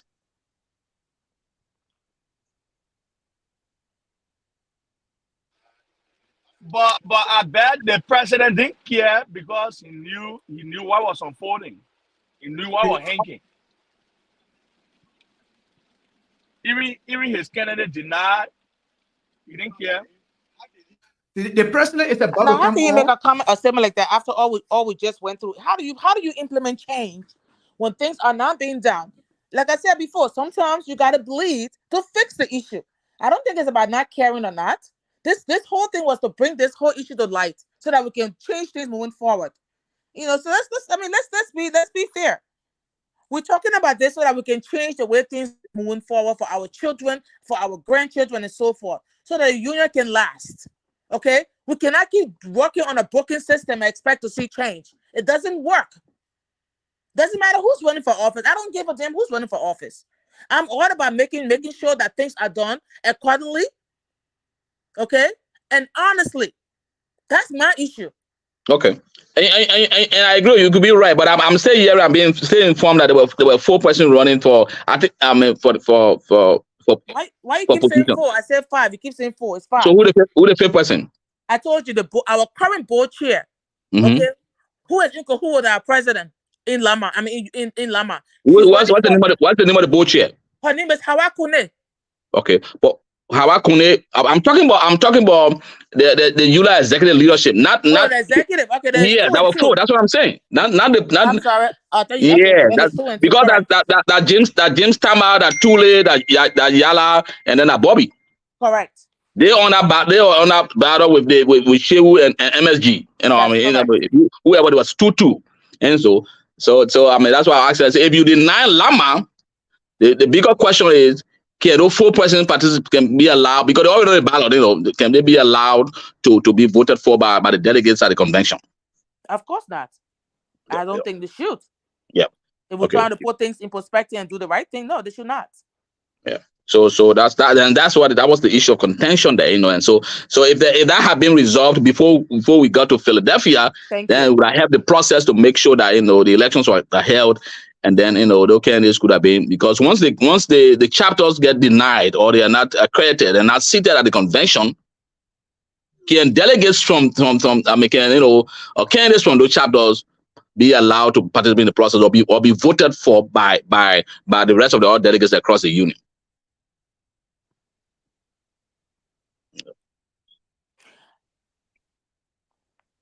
Well, like I said, this is Yes, why we have to not implement from something, Georgia has implement requested to come change, on. so that this does He not said happen he again, would be have sir. a few We minutes can because ask we all these questions. This is why these so questions when can we are help us speaking, provide let's be some talking resolution what will moving forward. How do we move forward? How do we fix this? That's what we're at,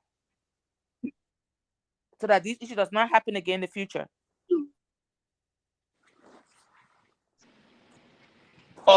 That's a good question, sister.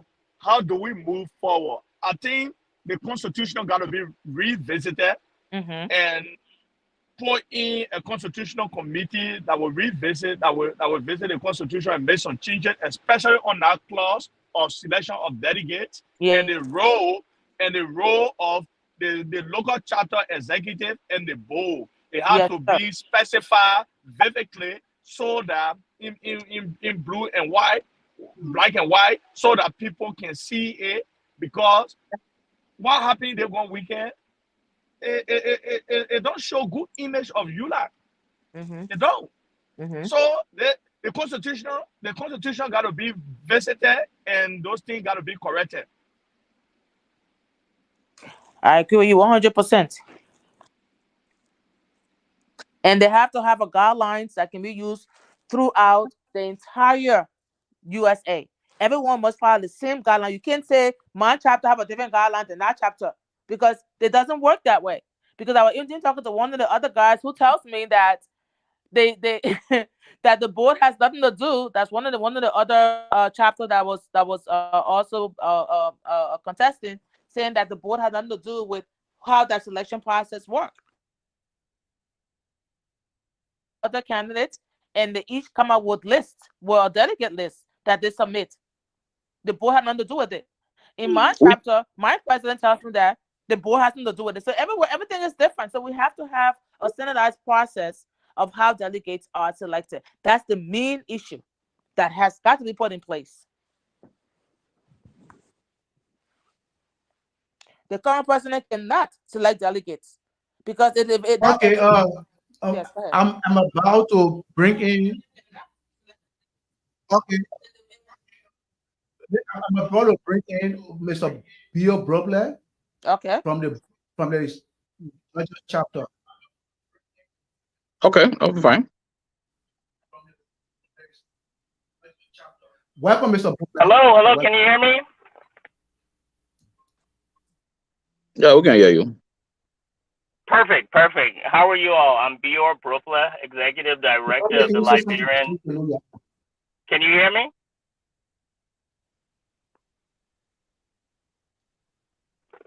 Hello?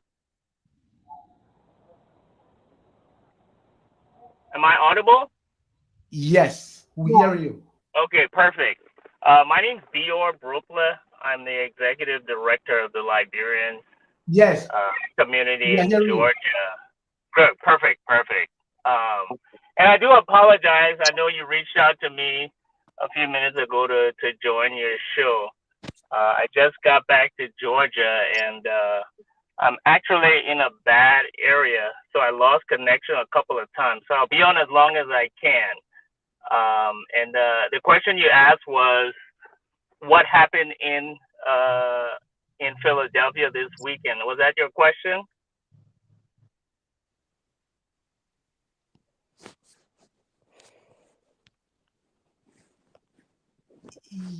Yes.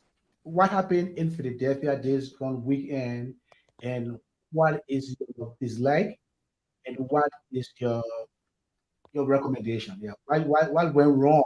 Because I know Georgia's chapter was one of those chapters that were affected. What went wrong? What went wrong on your part, and what went wrong on the other side? Okay. Again, I'm driving, so I heard a little bit of what you said. You said what went wrong in Philadelphia and how to fix it. I assume that's what you said.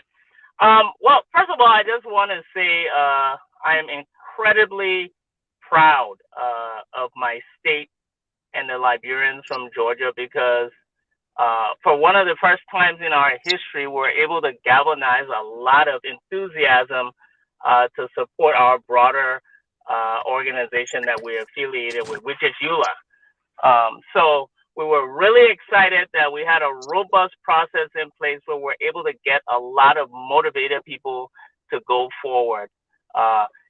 When we got to the convention, even before we got to the convention, we received a letter from the ULAA president, Shehu Kamara, stating that he got a protest from some individuals in Georgia, and he was going to intervene. You know, I've had a number of interactions with Mr. Kamara. He's a fine gentleman. However, sometimes he's not perfectly aligned with how our organizations operate. And so I've had to tell him that's not how it operates. Georgia is an autonomous body that is affiliated with ULAA. If we decide we do not want to be affiliated with ULAA, all we have to do is stop paying the $300 fee and we'll no longer be affiliated. It's a decision that I, as a leader, make every year when I'm making my budgetary allocation. Do I want to be a part of ULAA or I don't want to be a part of ULAA? You, as the head of ULAA, have no jurisdiction over my chapter in any way, legal or otherwise. And so I've had to communicate that to Mr. Kamara time and time again. This is another incident where he infracted on that basic premise of how our organizations are affiliated. So I had to write a letter of protest to the board of directors on the election commission because that constitutes elections interference. You don't have the right to do that. A couple of days later, he sent another letter. I've forgotten the day I received the letter. I think I received it on the 14th. No, sorry. I think the 13th, if I'm not mistaken, saying that I did not go to a meeting with him where he was going to intervene. And based on that, he will ensure that my chapter is not seated. Again, this is an instance where he probably does not understand how our organizations are affiliated and what his jurisdiction is. So I had to write another letter. In fact, I ended up writing 3 letters of protest to the board of directors of ULAA about that situation. And anybody with any cursory knowledge of constitutions or how organizations work, that would be a no-brainer. So rightfully so, the board sided with our protest, and we went to Georgia. Went to Philly.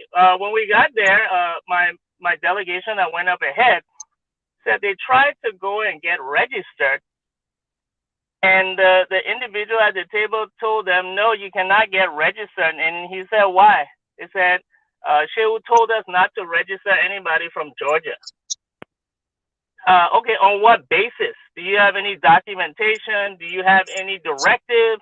Do you have any resolution from the board on what? They said, "We don't know anything. Y'all just go ask Shehu." So they called me. I told them, "Don't do anything. When I come there, we'll handle that situation." We came there, and the shenanigans continued where, someone who's an incumbent and a candidate for office unilaterally made a decision to disbar a chapter, an independent, fully accredited, in perfect standing chapter from participating in, from getting its delegates registered. Again, I reached out to my board, made sure that they passed it up the channel to get it done. Long story short, that whole scenario did not hold, and we were allowed to get registered, paid, and were seated. However, while they were going on the floor with the regular remunerations of how the convention works out, the National Leadership Council, which is made up of our doyen and all chapter heads, excused ourselves from the floor to go and deliberate on how to address that situation. And the resolution from that meeting will come out shortly, and you will see that again it was a unanimous effort to ensure that Mr. Kamara does not disenfranchise any chapter based on whatever his personal views are. And that's where things ended. This morning, was it this morning or so, I saw a letter or a press release someone sent to me saying that the board of directors of ULAA was going to assume responsibility of the organization in the interim and appoint a leadership team, and will conduct elections, I guess, in like 90 days or something like that. So that's where things stand with us. But feel free to interrupt me at any point because I'm just trying to get some things out before I have to leave. I always try to communicate to people the importance of autonomy and sovereignty, and that seems to be a concept that not everybody fully grasps. They don't understand what it means for organizations to be affiliated. You're separate entities. You operate as your legal separate entities. Yeah, in the eyes of the government. Yeah. I'm sorry, who's speaking? Is there a problem with your own state delegation? Are there some people in your delegation who were the same from? And how will your delegate pick? I think there's a problem of those delegates you pick on your delegation. So people from your state have issue with that. Can you address that? Yeah, I'm glad you asked that question. Again, you were breaking up, but all I picked up from you is how were your delegates picked?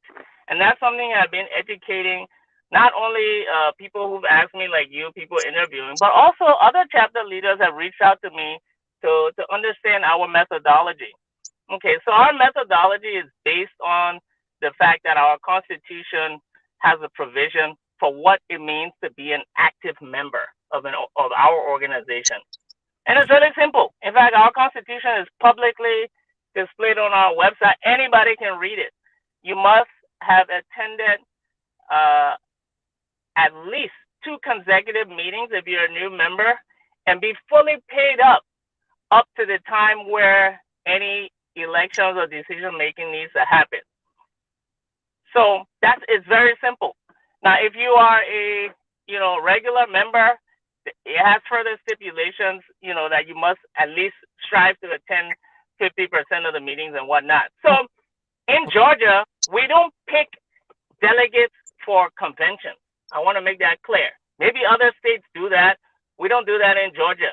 Every month in Georgia, we publish a list of active members in our chapter. We don't pick people to say, hey, are you going to convention? Okay, get on the list. Are you going to convention? Get on the list. The criteria is just set. Once you meet the criteria, you're on the list automatically. If you choose not to go, that's on you. Nobody on the executive is going to ask you, are you going to a convention or where are you going? However, if what we do is when we publish those lists, we ask, in the case of the ULAA convention, they gave us a deadline. They said, if you're going to submit a list, please send it to us by September 1st. I said, okay, great. We had to put in our communication to the body, if you have any questions about the list, because we publish our list to our body before we send it to ULAA, just in case somebody has any questions. We said clearly, call this number and ask, or send it to the Llama Secretariat email, which is info@liberianassociation.org. If you do that with your supporting evidence or whatever it is you want to do, it will be addressed. Only one person did it, Mr. Joseph Reeves. He's the only one that called and said, hey, this is my issue. Okay, that's your issue. And again, I'm not going to go into details of people's personal dealings with the executive, but whatever the case may be, he resolved his issue and the list was amended and he was added. He was not added. That's a lie too. Look, I have the second list. Continue. I'm sorry. Am I protected? Who's saying that? Go ahead. You are protected. Go ahead. Okay, thank you. Hold on, on, Lois. Yes, sir. I'm sorry. Yes. Go ahead, sir. Mm-hmm. Okay, thank you. So the list was updated once Mr. Reeves became current and it was released to the body. So that's why I always tell people we do not create lists for convention. What we do is maintain a list of active members at any given point in time. Thank you.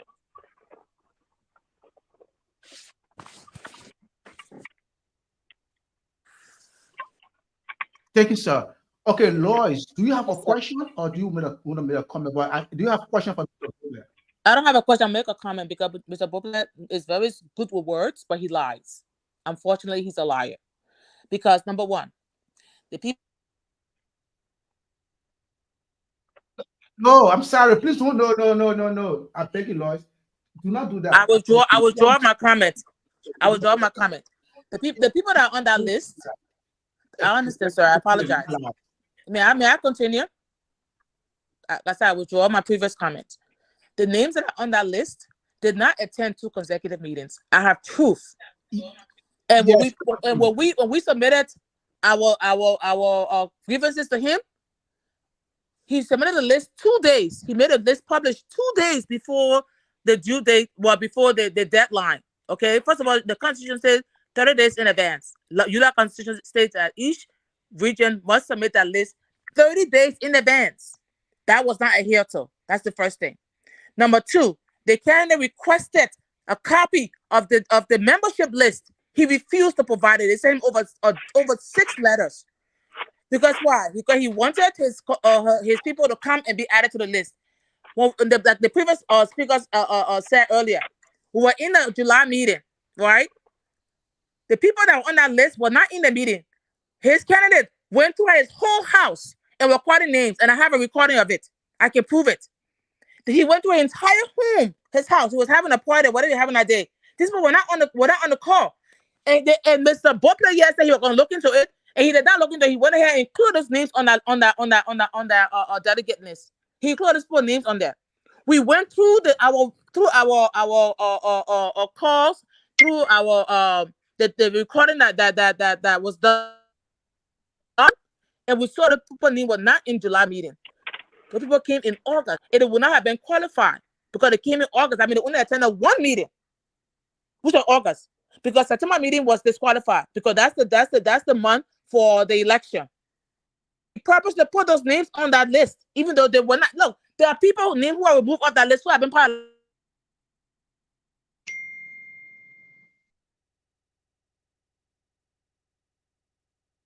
Who doesn't know anything about Lama and put a name under the go vote? How is that fair? How is that fair? Just so your candidate can win? That's wrong. That's wrong. And these people never come back. They put a name on that list to go vote and they disappear. When the next election comes again, they bring them again, put a name on the list, and they disappear again. They do not participate at all in Lama whatsoever. I'm tired of it. It's the same thing over and over and over and over again. And it got to stop. People have genuine interest in Lama. May I interrupt you? May I interrupt you, Ms. Harris? May I interrupt you, Ms. Harris? Absolutely. Go right ahead, sir. To ask him questions based on what he said. You don't want to create a debate. Wait, say that one more time. Question for him. For who? For Bia? What he said, because okay, my question. Okay, okay. Like the other gentleman said before, let me ask you a question. Did Bia come to the candidates that were running for office to discuss the delegate list?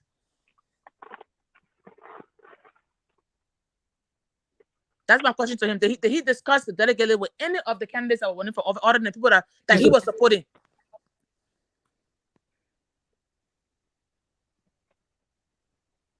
Hello? Can you hear me? Yeah, go ahead, Mr. Bia. All right, so your question, yes, Mr. Wisner, is did I discuss the list or did anybody reach out to my office? All candidates in the race reached out to my office at one point or the other, and they were all given the same directive. And the directive was published of what to do and what not to do. And those who followed suit got to where they needed to get to. It's very simple, very transparent. Look, I want to say something here. And when I shared this with my colleagues who are other community leaders, they were very admirable at what we're doing. In our chapter, you do not even need to talk to an executive to know if you're in good standing. Did you all know that?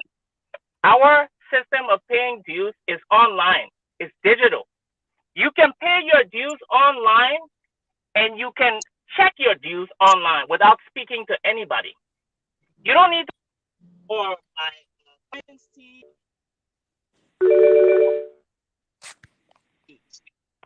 so in a system that transparent, where you can manage your own eligibility for anything, in a system where every month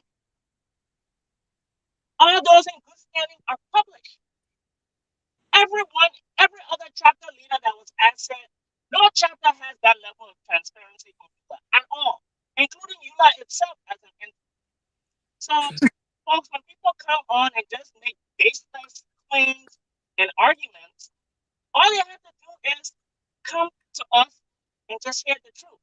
Now, one thing I will not do, though, and I'm going to say this publicly, one of the cultures that I tried to change when I came into office a year ago is the habit that some people have of discussing HR or personal issues in the public forum.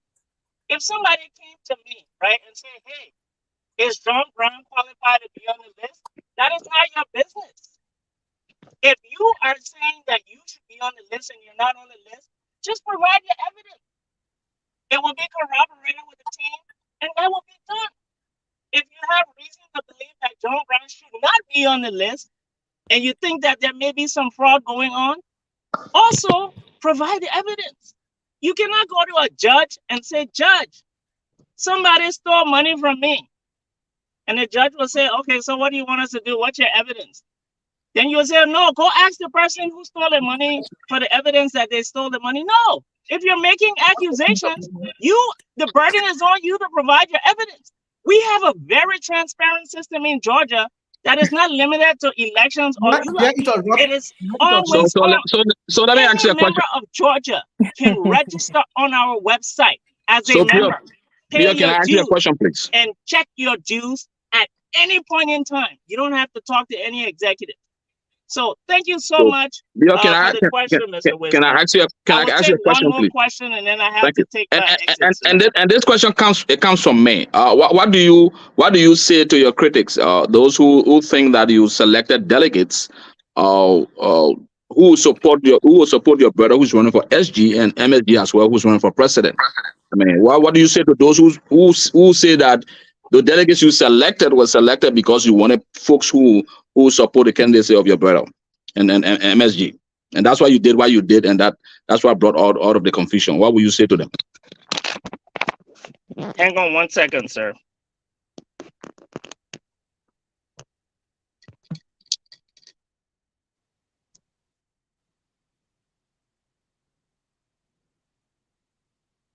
And I'm going to share the list with you guys so you can see exactly what we're talking about when he comes back on the call. Because when the candidate asked him for the list, his comment was, and I have a copy of that again, he does not have to share lists with anyone.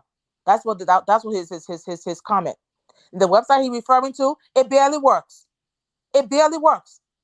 You log in, you cannot. It doesn't work. So it's all talk. I wish the candidates were on the call themselves.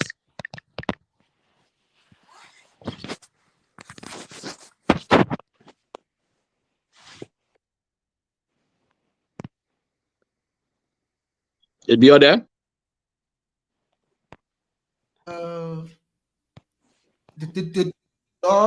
Did we lose Mr. Butler? Yeah, I don't know. Maybe he doesn't want to answer. Okay, I'm putting back on. I'm putting him back on. He's trying to get his answer. Give him a minute. He's trying to figure out how he's going to respond. Okay, Mr. Brooklyn, you're back very on. well. Everything. Yeah, you there? Sorry, I'm driving and I'm going through some very bad. Okay. You want me to repeat the question, or you got it? Well, before you repeat the question, I'm sensing some hostility on the line, and I don't appreciate that. I came to this forum in good faith, and I expect to be treated with respect. I told you before, I just landed in Georgia today. I'm in transit handling some stuff, passing through some very bad area with reception. But I don't appreciate the sly comments that are coming on the floor. I don't have to be here. Typically, the way I operate is I operate through documentation to the relevant, the relevant entities that are involved. I don't have to be here, so I expect to be treated with respect.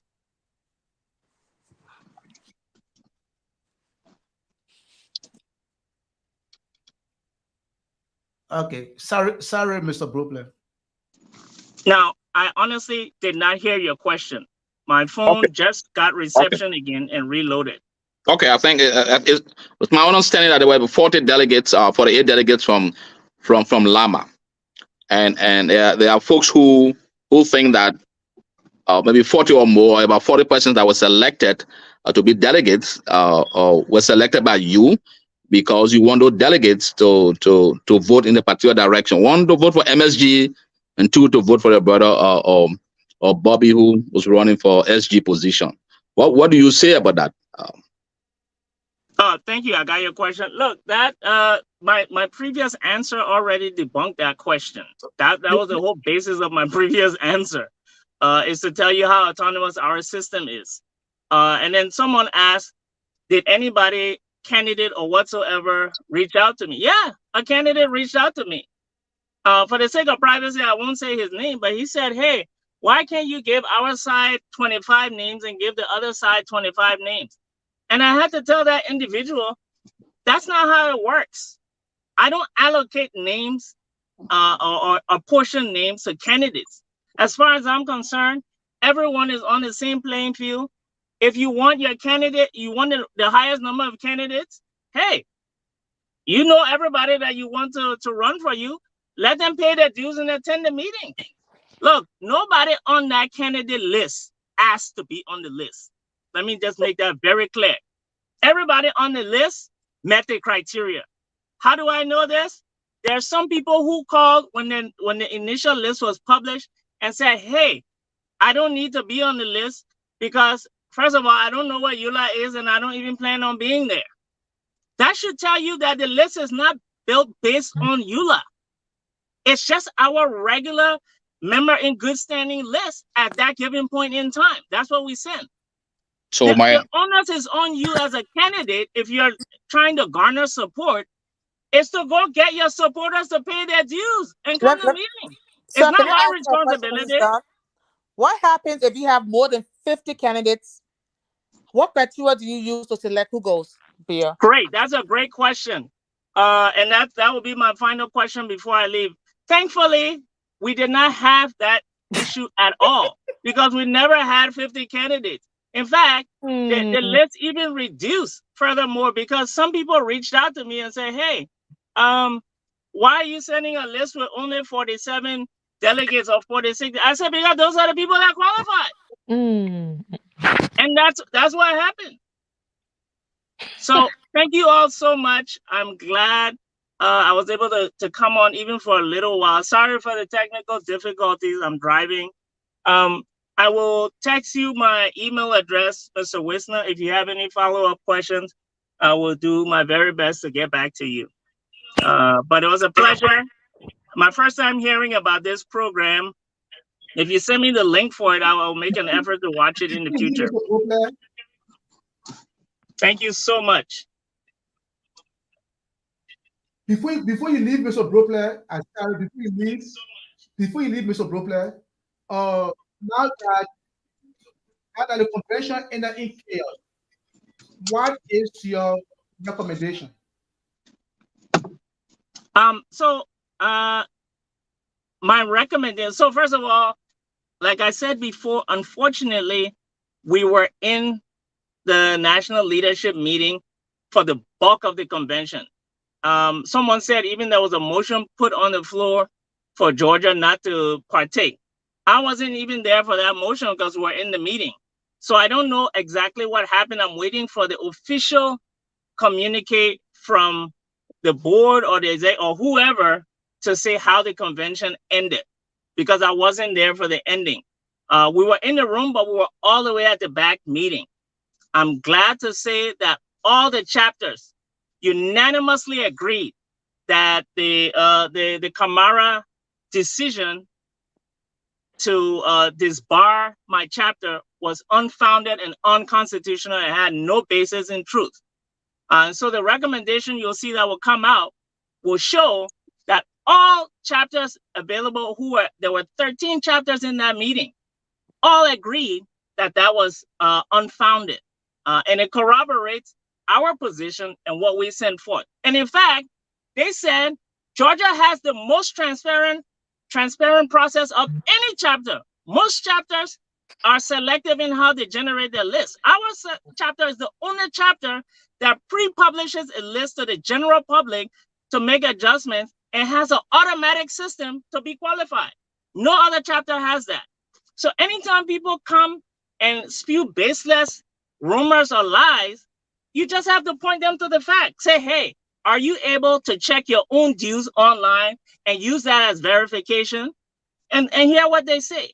A lot of people move around and make baseless claims, but we are very, very methodical and professional in how we operate.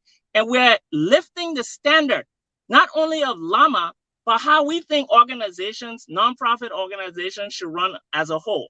So I will reserve any comment as far as what I should think should happen.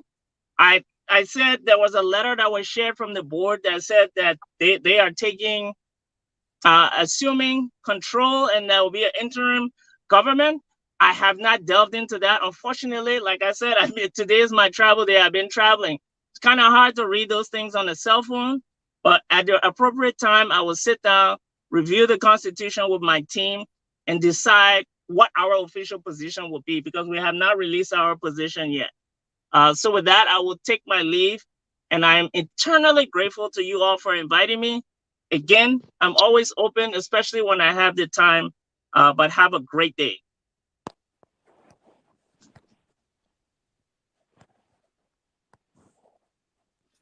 Thank you very much, and we'll keep up with you. I appreciate your decision to take part. Thank you very much.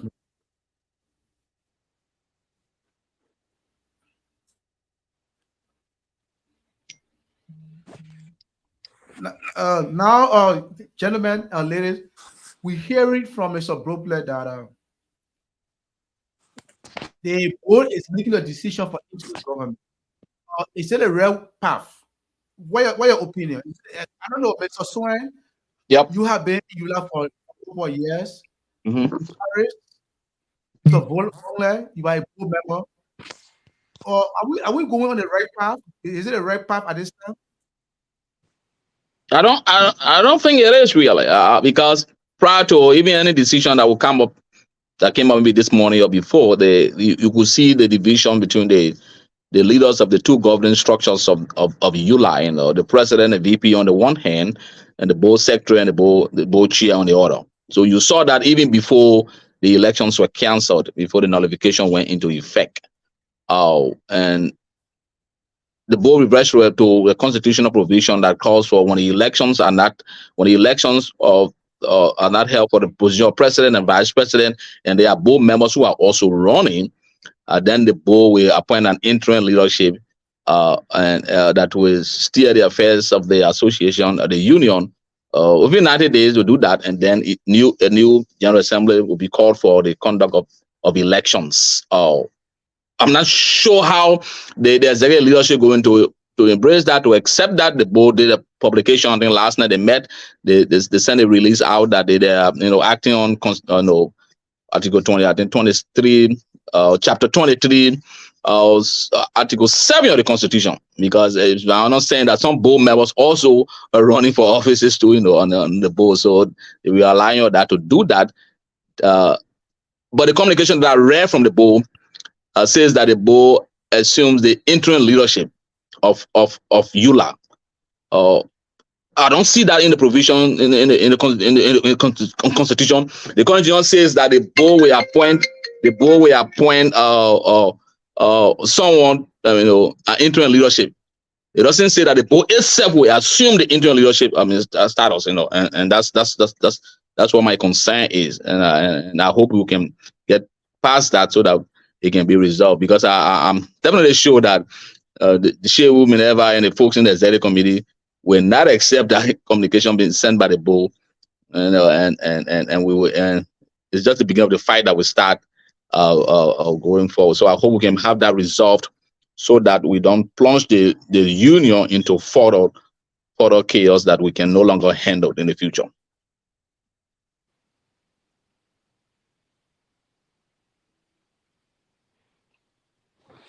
So if the executive does not accept that, what will happen next? Then the executive leadership will continue to run as continue to lead the union in their own separate way, and the board whatever internal leadership will also be there. You have they divided ULAA. You have two ULAAs, that we have before in the past.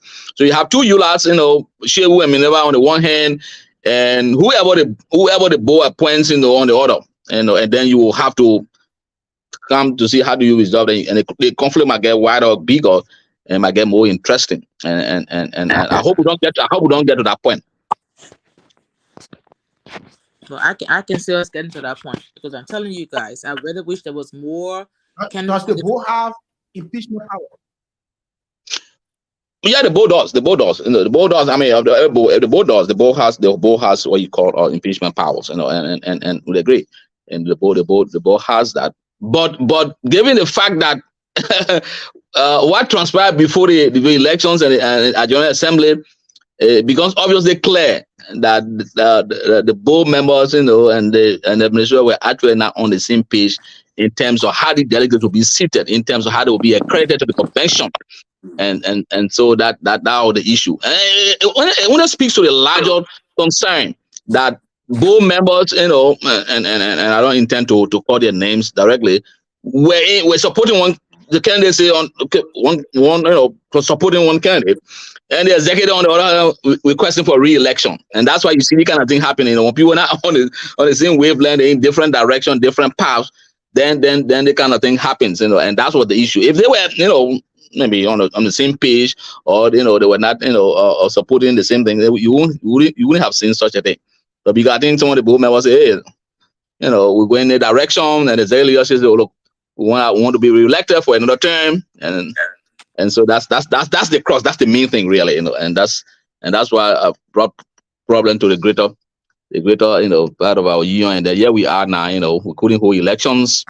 We come to struggle with in terms of leadership for the ULAA and to find a way forward, because it was an issue that could have been resolved some way, But delegate things. Someone say let's do 25, the election time, So no, we're not splitting no delegates, Whoever we select. And how these elections are done, it's based upon people, the interest, the direction, who they will vote for. So you pick the delegates that will go in a particular direction. You say, look, we're picking the guys who will support the person, and that the names will be there, and it's submitted.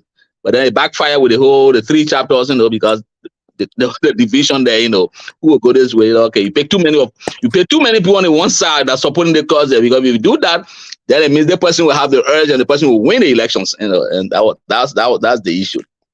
Or you get people off, or in this case, you get people off the street and say, "Come, you'll be a new member. Come and join today," and then you get to vote tomorrow. That's what happened in our community. These people never attended meetings ever before.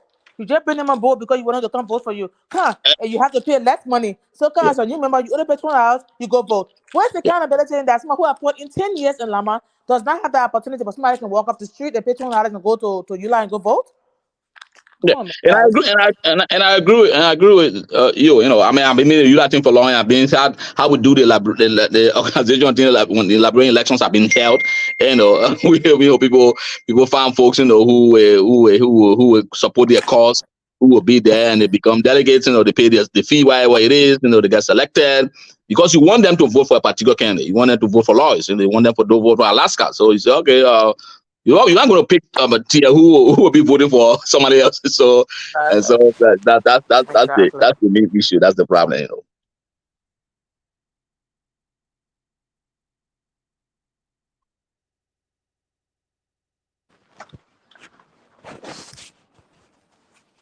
So any attempt for impeachment is a witch hunt, according to you, Because I'm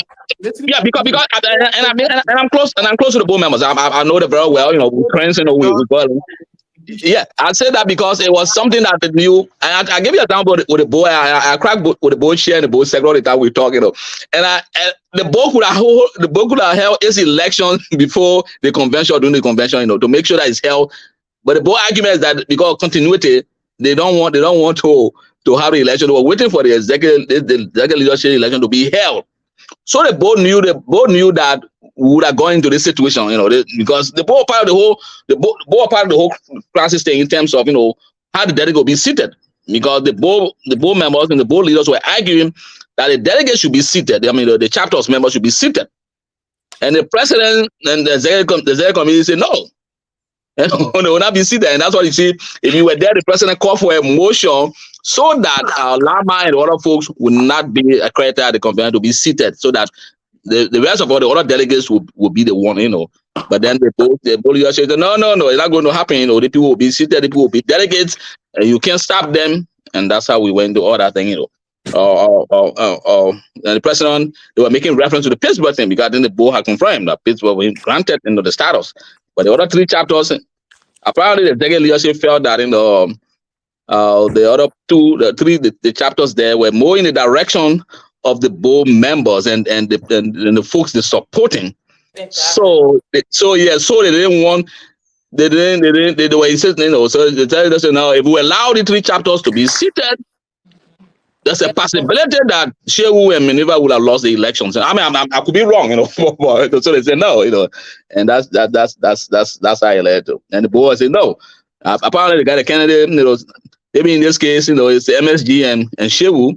So one can draw the conclusion that, you know, the folks were in one direction, their leadership in another direction. They said, now, if you see this group, there's a possibility that, you know, the way all the delegates were selected, on the 40 plus or 50 or 75, whatever it is, they will vote in one direction, and then the current leaders might have lost at the polls, you know. And again, that is debatable. Maybe the election result could have been the other way around, but hey, we didn't know how it would have turned out to be, you know.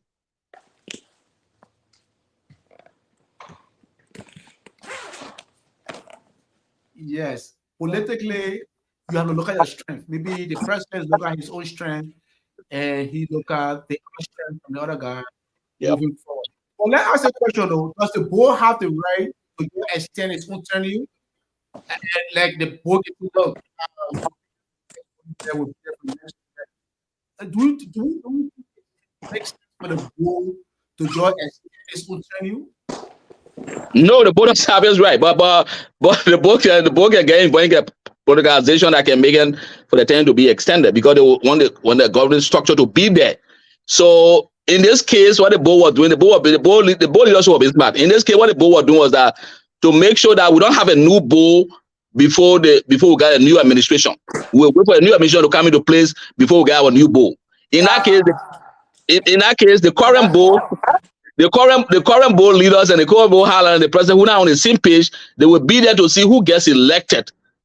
Because, say for example, CA10 should be up, you know, given the timeout, you know, so they could have had election maybe on Friday night, whatever it is. But they had the option either the whole election before the convention or the whole election after the convention. So they chose after the convention because they knew that, you know. Because you know why? Because Atlanta were coming on Saturday. That's the why they wanted Atlanta number. When they got it on Saturday, that's the reason why they didn't do it. Yeah, we're talking. Yeah, we're talking the same thing. Yeah, so they knew that it was a kind of good political calculation, you know, because they were not on the same, you know, on the same page. So they said they will hold the election, you know, after we had elected the executive leadership. Then the board would have gone into session to elect a new chairperson. Then CATM would have been out there. That will be the next board chair, because I saw the board leadership. That will be the next board chair. Barkley becomes the vice chair, a new board secretary, and they move on. That was the plan. But then it didn't go. They wanted for the executive leadership to be elected first.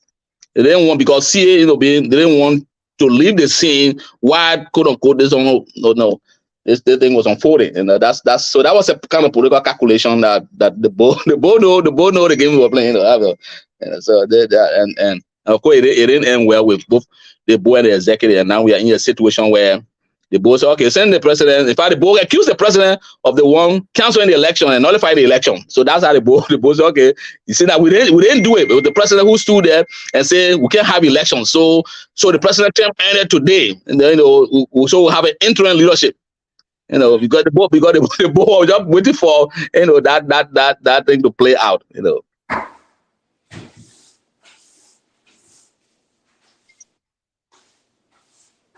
So they had an intent. They had an intent. They knew within their minds what was going to happen. Oh yeah, because the fighting start on Saturday. It was they think have been on. I mean, long before even the convention, before we met in Philly, it was funny. You remember? I think maybe 48 hours to the time they both cast a vote of no confidence in the chairperson. In fact, initially when the board met, from the inside, the board met. We talked to the board met. When the board met, the board wanted to get rid of the entire election commission. It was one of the board members who confided in me and told me, said, no, we can't do that. So what we can do is that we can only get the chairperson of the commission out and then allow the co-chair to step up. But some of the board members wanted the entire commission to be dissolved. Right, we almost 48 hours to election. So when you get to that point, we're heading for chaos. So one of the board members suggested, and told me, look, I told my colleagues, we can't do that. What we can do is that we can get the chairman out, Batty, the chairman, saying, Batty, come back and forth with Batty, we can resolve this thing. So they got the chairman out. I think 48 hours, maybe on Thursday night. Exactly. And then they asked the vice chair to step up to the plate to conduct the election. But you will also notice that Batty didn't accept the decision of the board. If you notice, Batty had election something on his neck, and Batty was there. As far as Batty was concerned, he was a chairperson. Because Batty also had the support of the executive leadership, the president, the vice president. So the confusion even started before the whole the Saturday thing happened. Before the Georgia and the Ohio thing. Or making all the noise on Saturday. So it was already a fight that was already on before we got in Philly. Wow. So this is why I don't do politics, because I don't know. I can't deal with it. That's another separate discussion. Because you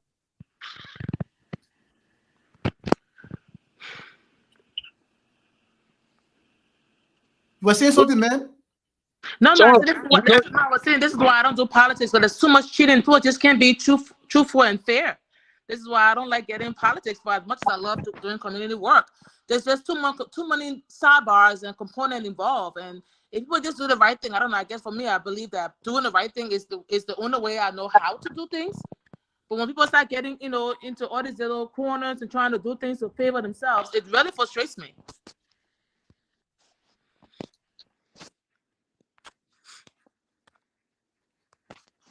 Yes, because the General Elections Commission was removed.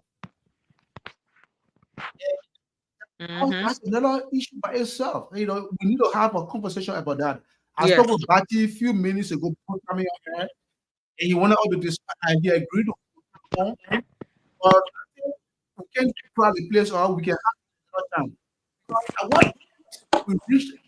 what point we reach of removing the election commission 1 or 2 days to the election? Yeah. So you already know that once you do that, you heading for trouble. Once you do that, they're going to be contention. Because and that's the problem. I think it was 2 days to the time when like I said, I've been part of the ULAA Leadership Council. As a former national president for the Sino Canada Association. So I'm a member of the council of we just put the new leader to be part of the council. So I've been following the events, Japan and all been on the council for a while, so I know what has been happening over the past few months, So that's the thing. So everybody was waiting for a fight, People divided, already they know that. In fact, God put it, they knew that the convention won't be held. People were saying, we're not hold a general assembly yet. But hey, man, people had traveled from very far distances, So that's a sad thing, and that even discouraged folks to be more involved in the ULAA thing going forward. Hope we can begin to make sure that we resolve the situation so it doesn't discourage many people, especially for the first time voters, the first time participants in the youth activities. Some of them were there for the first time. And I met a young lady, from my home church back home, and they said, "Oh, you people brought the thing here, then you guys just having all the confusion. I'm coming back to do you that thing again." And that's so yeah, so it's sad. But I think this issue, I mean, again, like you said, the issue started with them removing the board chair.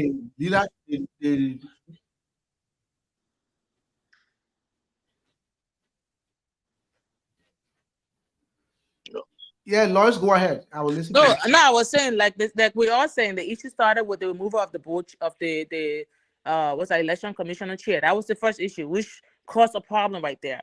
And sometimes the way I look at things, sometimes even though it looks dark, there could be some good things coming out of this whole process. That's how I look at it, and that might even give people the intuitive to come and want to make a change. So this is my first time going to ULAA convention, even though I've been part of the Liberian community for, like I said, over 15 years. I've never attended ULAA convention. I've never been interested. But because of what happened in my community is why I decided to go there and make sure that things are put into perspective.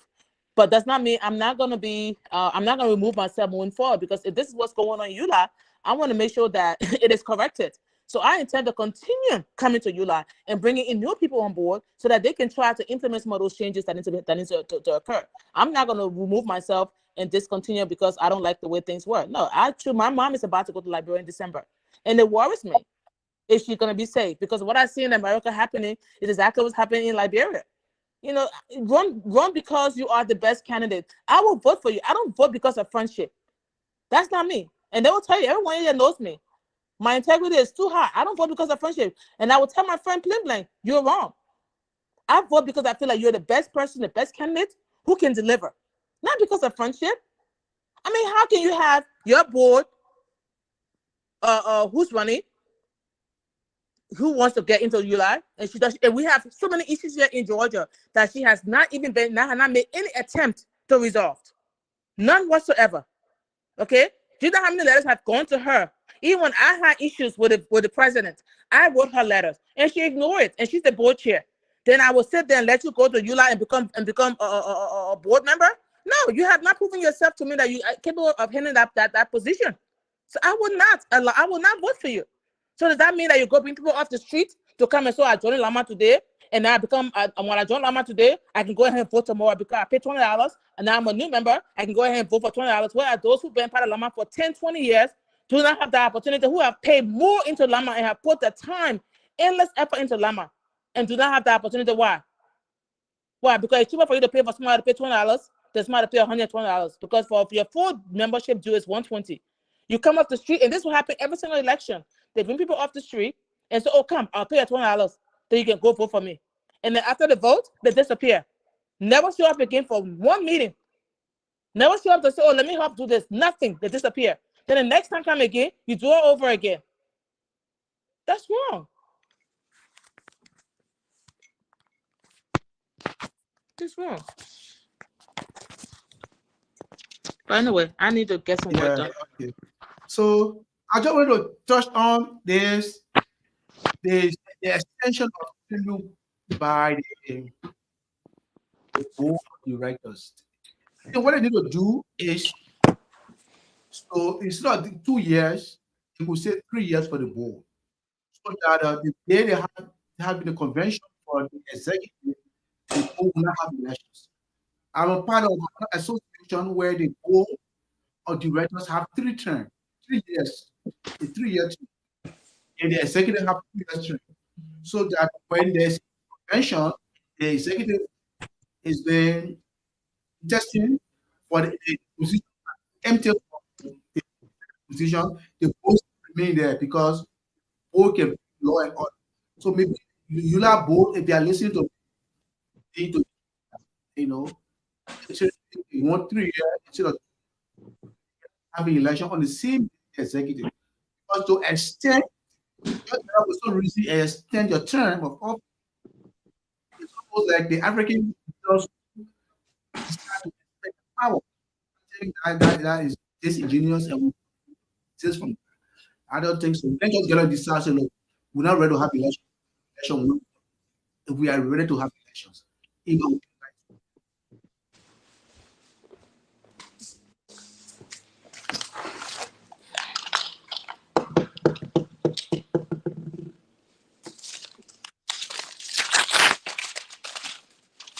Ladies and gentlemen, at least we got to hear from Georgia. We're going to hear from Georgia. We got Iowa. We got, and we're going to hear from the election. But I will express my thanks to Ms. Lois Harris. And those who did not convention, they will also know what happened from her explanation. Yeah. Thank you for your time. I appreciate it, guys. You have a wonderful evening. As who were not member of the chapter to vote.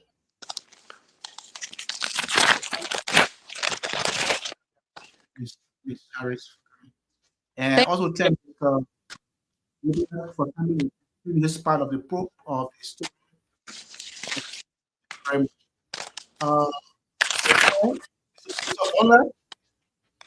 I know you to take a long drive. It's in a night down. Don't know whether you stay with us. For if you're hearing all this of Indiana, I want to thank you for, and we are about to close for Mr. Swan. Yeah, I'm listening to you. I'm listening to your wife. In the future, we'll be calling upon you to serve as a panelist. Okay. The intention of the minority voice is to hear from different states, hear from people who are there, and to get a new activity. So, if you are there, we'll be calling upon you something to get Georgia, what the activities, distances are going on. We want to know even what is going on, who graduating. We want to know how to even get people from here, from Canada, from London, other states, we'll make this particular forum a common ground for all Liberians in the diaspora. We can watch close, or we can access of this money. So we'll be calling on you guys, Mr. Vonleh and others, and Mr.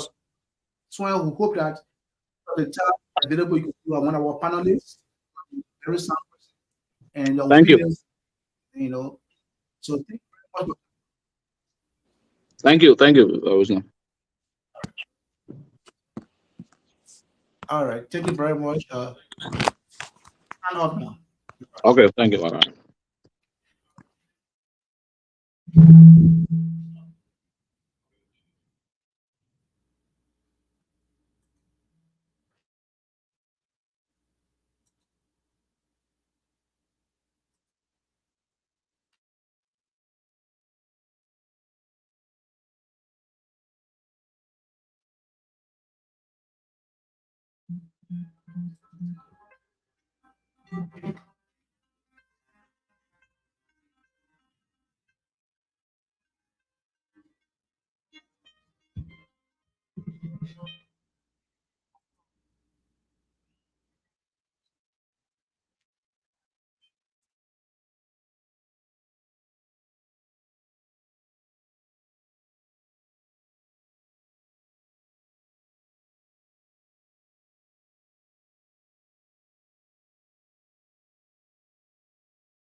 Not jolly, oh, you move your body. No time for story, whoever we are, we're supposed to look at you. No time to check time. Everybody check. This is how